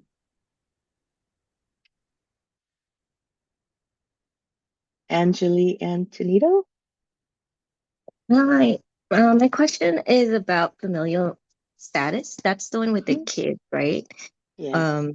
So how, for families who do have kids and their income is limited, so they can't really afford the number, like 5 bedrooms or whatever it may be, right? So, but the landlords, I've heard that landlords can say how many people they can limit the number of tenants. Well, what if there's kids? So how do they get protected, and how can they find homes if, that's the case? If a family was being denied housing opportunity because they had kids under 18, that's the protection, the class. If a family is denied housing because the unit or the owner of the unit has an established standard for how they will accept clients in their unit or tenants to their unit. That's not being discriminated against based on having children. It's the fact that it isn't meeting the landlord's intention for their unit, not to be overtaxed, overburdened, that kind of thing. Okay. And if you're asking about Section 8 in particular, there are calculations galore for figuring out how many people can be. It's up to 2 persons per room. And unlike public housing, they don't take the living room as a as a potential bed space. So Ms. Palmer, the 7-person family, Ghura would be calculating based on their age and gender, to figure out how many could fit in a unit, how many bedrooms they needed. Older children of different genders, yeah, they will not share, especially when they're older. At some lower level age, young ones, they can for a while, but it's not everyone. We always do the how many children are male, how many are female, how many are and of what ages, in order to figure that calculation out. Gina?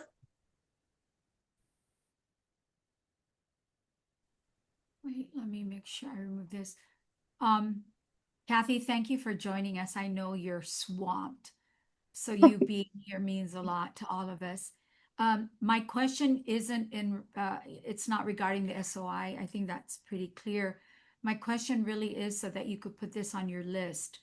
I've had situations working with Section 8 tenants where before the inspector comes to the property, they've actually called to notify us of what the potential rental amount will be once they see it, without seeing the property. And I've actually made an effort to call to say, I know you're in this area, but I would kindly request that you look at the property before determining the rent.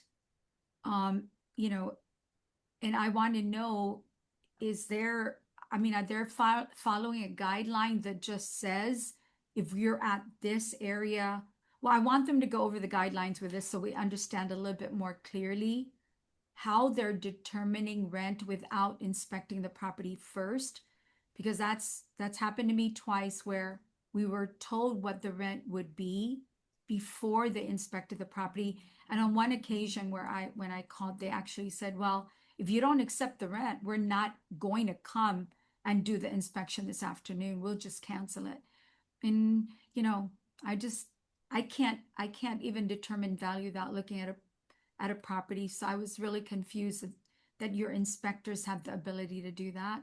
And I want to get clarification on the guidelines when they do our next class, please. That will be on the list. Yes. When you first made your comment, the thing that stood out was the rent comps, the rent comparables, that the database that Ghura Section 8 has built over time, and updates based on areas and units and buildings, or in the region if it's a single family, what they constitute as neighborhoods and all. But I will put that on the list, absolutely. Yeah, that second part threw me. So I will figure that part out. Thank you. You're welcome.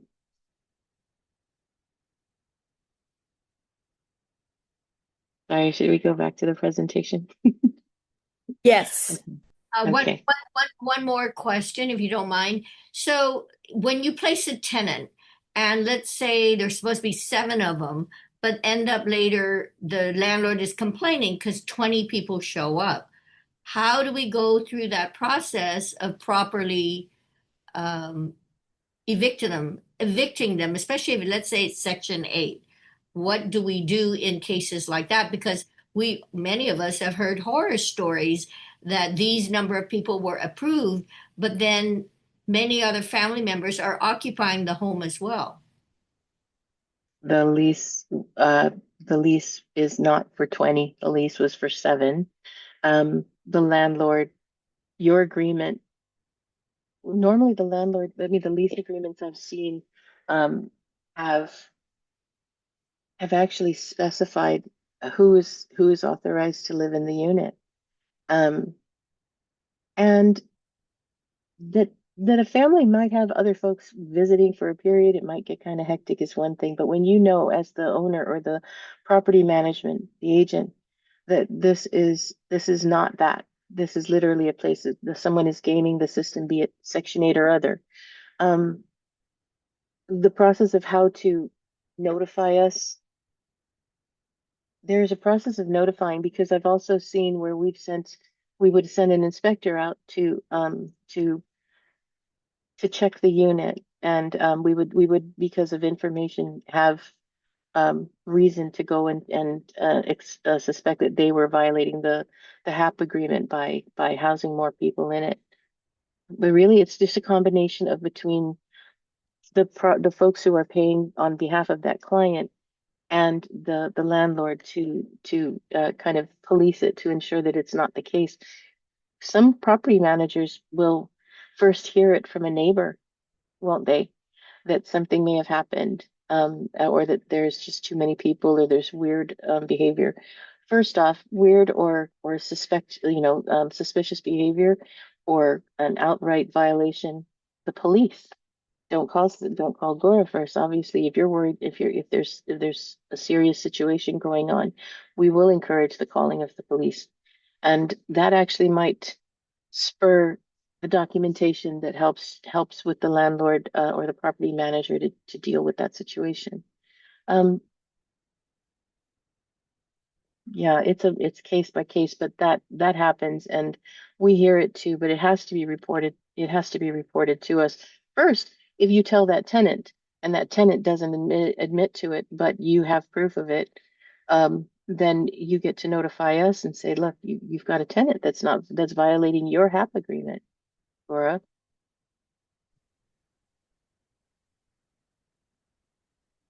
Two per room based on same gender and living room. Okay, Mr. Sharma. Yes, they have had some reductions in funding, and there's just a bit of, with the shutdowns that happened, a little bit of the delay in final, when letting all the dust settle has been that we have looked to try and to still assist as many people as possible.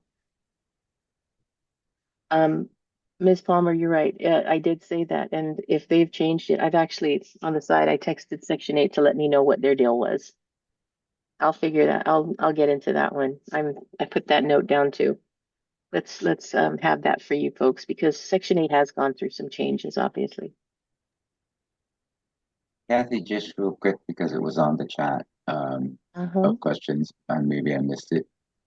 Just disability and making alterations to the unit to accommodate.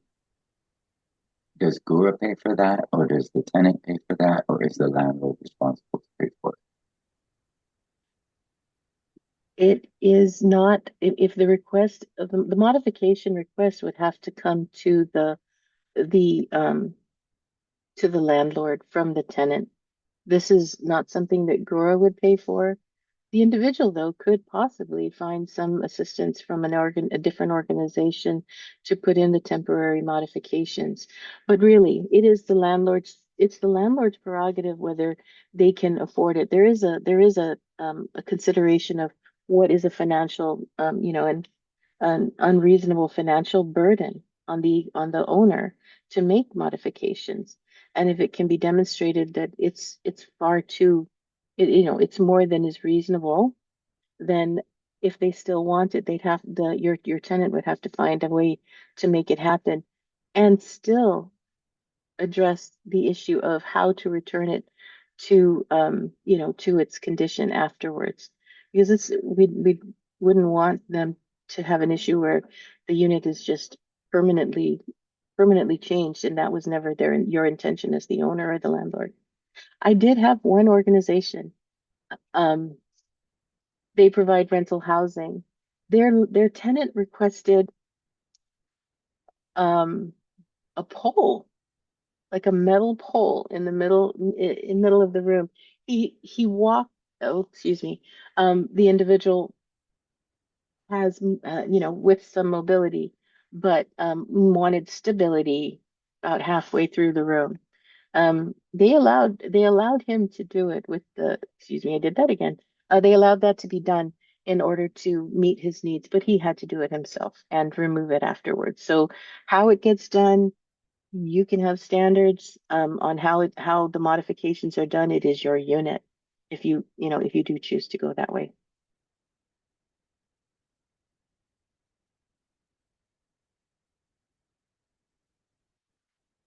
Okay, I will move on for you folks. I don't want to Yes, please move take on. up too much of your day. Thank you. Thank you. So we've spoken about familial status. There are exceptions, and they're rather long, but there are exceptions to the issue of what is considered a violation under the Fair Housing Act. A single family home rented without the use of your professional services, without the use of a real estate agent or a private owner who owns no more than 3 single family homes at the same time. Now that's an oddity. I mean, it's a weird way to state it, and I'm sorry, I found an error on my slide here. Um, if the if you're if you own more than 3 units, um, there are ways to say you were going to sell one, and you're going to do it on your own. Like basically, what it comes down to is if you are being represented by a professional, you are not an exception. As an owner, you are not an exception. You must follow the rules of fair housing. If you are a private owner and you do your own selling or engaging in rentals, but you own more than 3 homes, there are parameters that you have to meet in order to decide how to sell or not sell the homes that are not your primary residence. Units and dwellings that are intended for 4 or fewer families when the property owner resides in one of the units. That's another exception. So properties that are on the smaller side. And then there is an issue of an exception for housing documented as designated for elderly persons.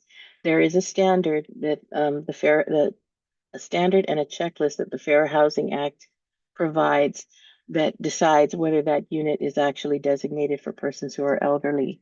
And elderly came into levels 55 and 62, depending upon what your intention is.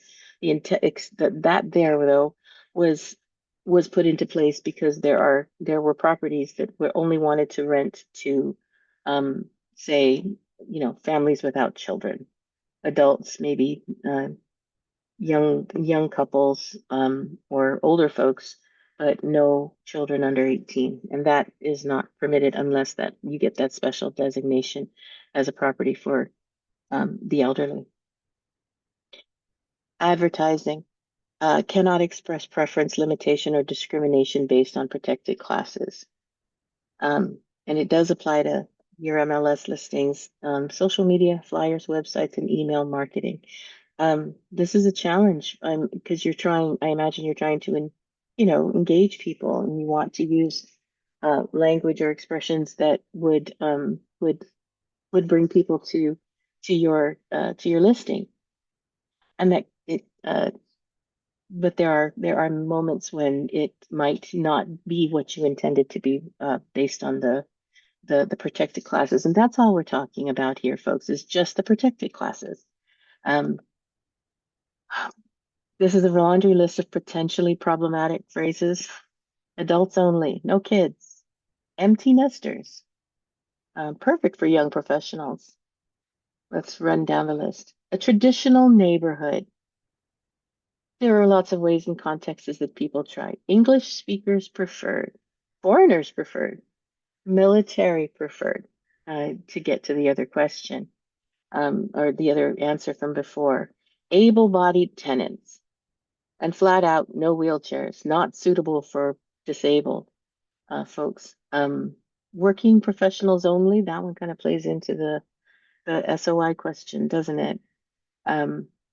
Could. And then perfect for families. Another perfect for military families. There are ways that can get you folks into trouble, and we want at all costs to avoid that. Safer alternatives. Describe the property, not the person you're trying to engage. Located near schools and transit, studio apartments, near parks and shopping. They allude to reasons you'd want your family to be there, but they do not, they don't outright prohibit or dissuade somebody from looking at your listing.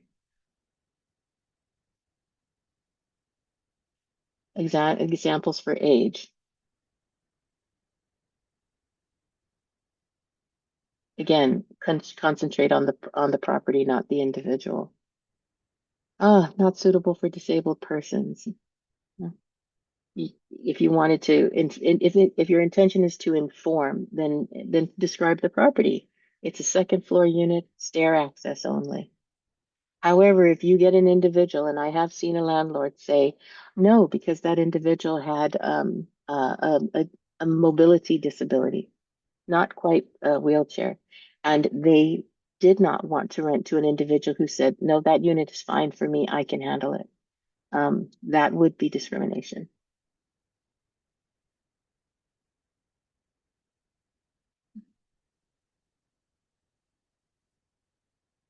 I'm giving these without reading them to you because I want you just to look at them. Because they're really about how to use the words and the language to your favor. And always try to focus on the property that you are marketing and not the individual. The characteristics of the neighborhood are important, but let it be physical characteristics and not those that are, say, race-based or want to focus that it is a different type of neighborhood or a locals only neighborhood. You don't want to say things that would make somebody say, well, what do you mean by that? Fair housing myths and facts. Yes, sir. I have a quick question, if I may ask. We have had a few calls from folks that look at our websites and say, your rental rates look like you are looking for a specific type of tenant. Your rental rate is 2,200. Your rental rate is 2,250. Your rental rate is 2,450 on the website. Your rental rate is 1,655 or whatever. Are those issues? If the rental rates are tied to a specific type of tenant's budget or their approved housing allowance or so forth and so forth, or the perception is there.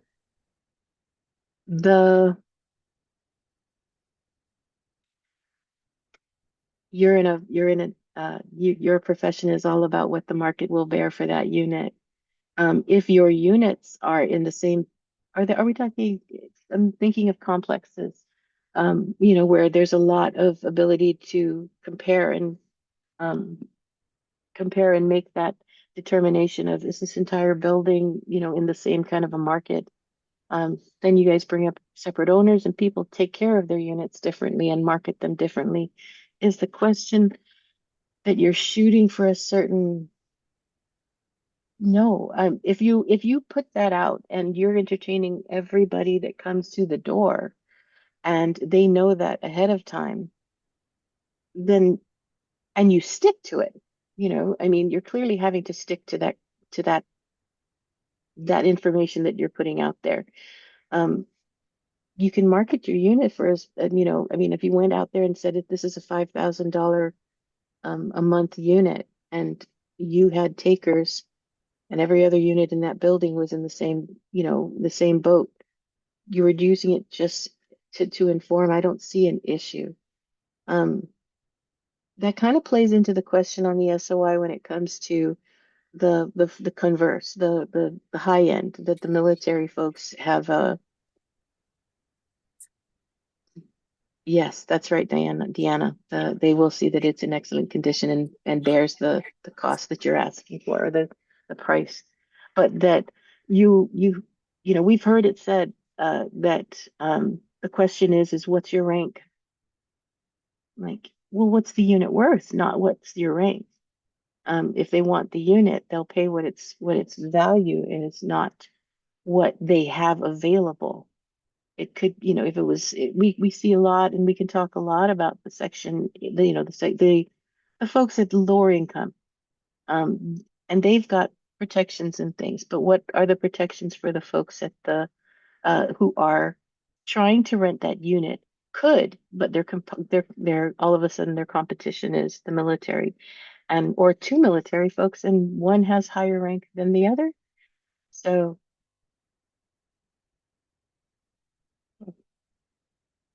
I'm trying to read notes and answer the question. So if I sound a little stuttery, my apologies. So Anthony, does that help at all? You always help me, dear. Thank you.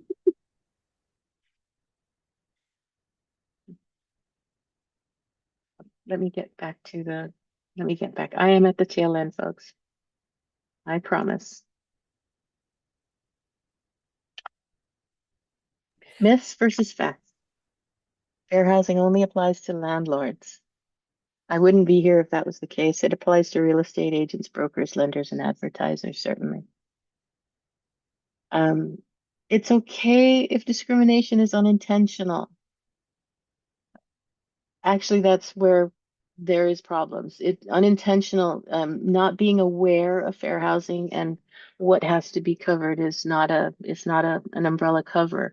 It is still it still could be considered a violation of the law. Advertising language doesn't matter. Actually, it's some of the most common source of complaints that we do get is in the advertising. There was a time, a very long time ago, where Section 8 meant something completely different than it does now with our program. And the program, by the way, is called the Housing Choice Voucher / Section 8 program. But it used to mean that it had a military connotation to it, and I don't know what don't remember it off the top of my head, but I think it meant that they had a disability of some sort. And so you would say no Section 8. That was a discriminatory practice to try and not take somebody who had an issue that would have been covered under the Fair Housing Act. Enforcement and penalties. Complaints may be filed with HUD online directly or via the assistance of the State Fair Housing Agency. Absent a designated State Fair Housing Agency, Ghura does have a fair housing coordinator, as Ghura is the recipient of most HUD funds into the island on behalf of the government of Guam. Investigations, and I have been through some of this, they do include that fair housing and equal opportunity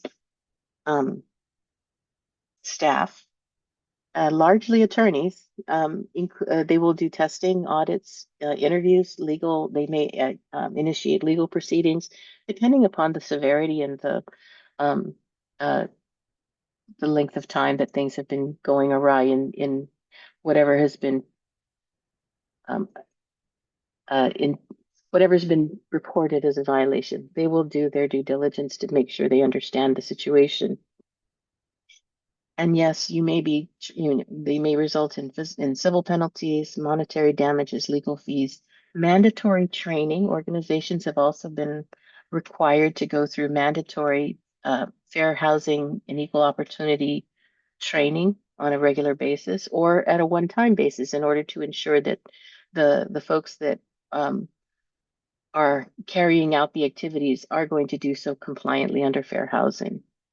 And there's always the question of how heinous it is and then the possible licensing consequences. Best practices. You're already doing many of them as an organization, as the Guam Association attached to your national one. Use standardized showing procedures.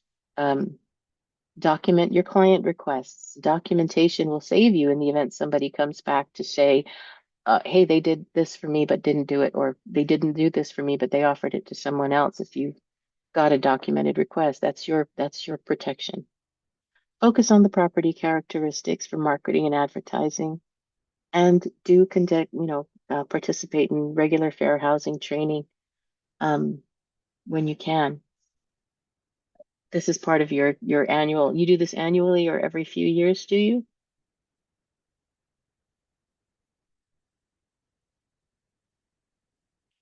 Scenario. It's barely a scenario.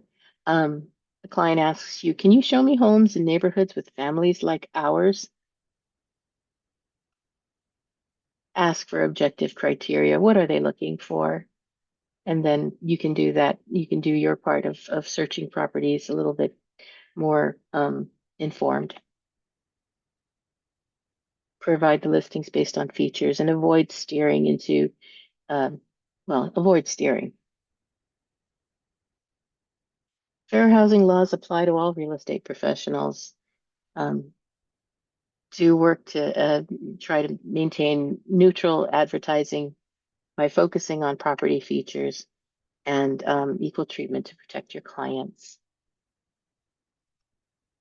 I put a few references here. As of this discussion, I feel like I could put a few more, but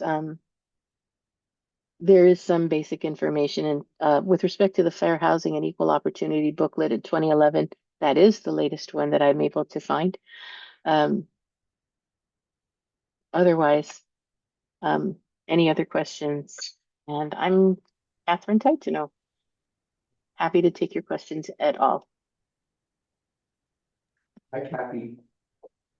Hi. Any other questions? I just have a comment. So you mentioned something earlier about fair housing training. So the National Association of Realtors requires all realtors to take fair housing training every 3 years, beginning January 1st, 2025. So we're doing that now. It's called Fair Haven. I would love to be able to coordinate. Oh, well, you coordinate your own then, because we do have some folks out of HUD who can do that for you out of the Honolulu office. Oh, that would be exciting too. They're really good. They're really good people. They've done them here for Ghura. They've done them for the Chamar Land Trust. Some of that was mandated, but it's always beneficial to have their perspective. We'll look into it. Thanks for the reference. Apologies for the time, and thank you very much. Since there's no questions, like Sherry said, this is recorded, so it'll be uploaded on the website as soon as everything's. Yes. And Kathy, are we able to get a copy of your slides as well? Okay. Perfect. Thank you so much. You're welcome. Thank you for joining us this morning. Thank you. We appreciate it.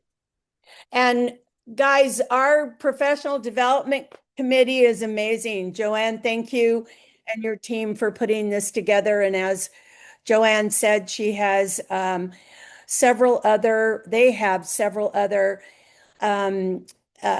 classes that they're going to be bringing, including more on Section 8 and on Public Law 3892 as we learn more information about it. And if you guys have ideas, let Joanne and myself know for other training that you would like to see.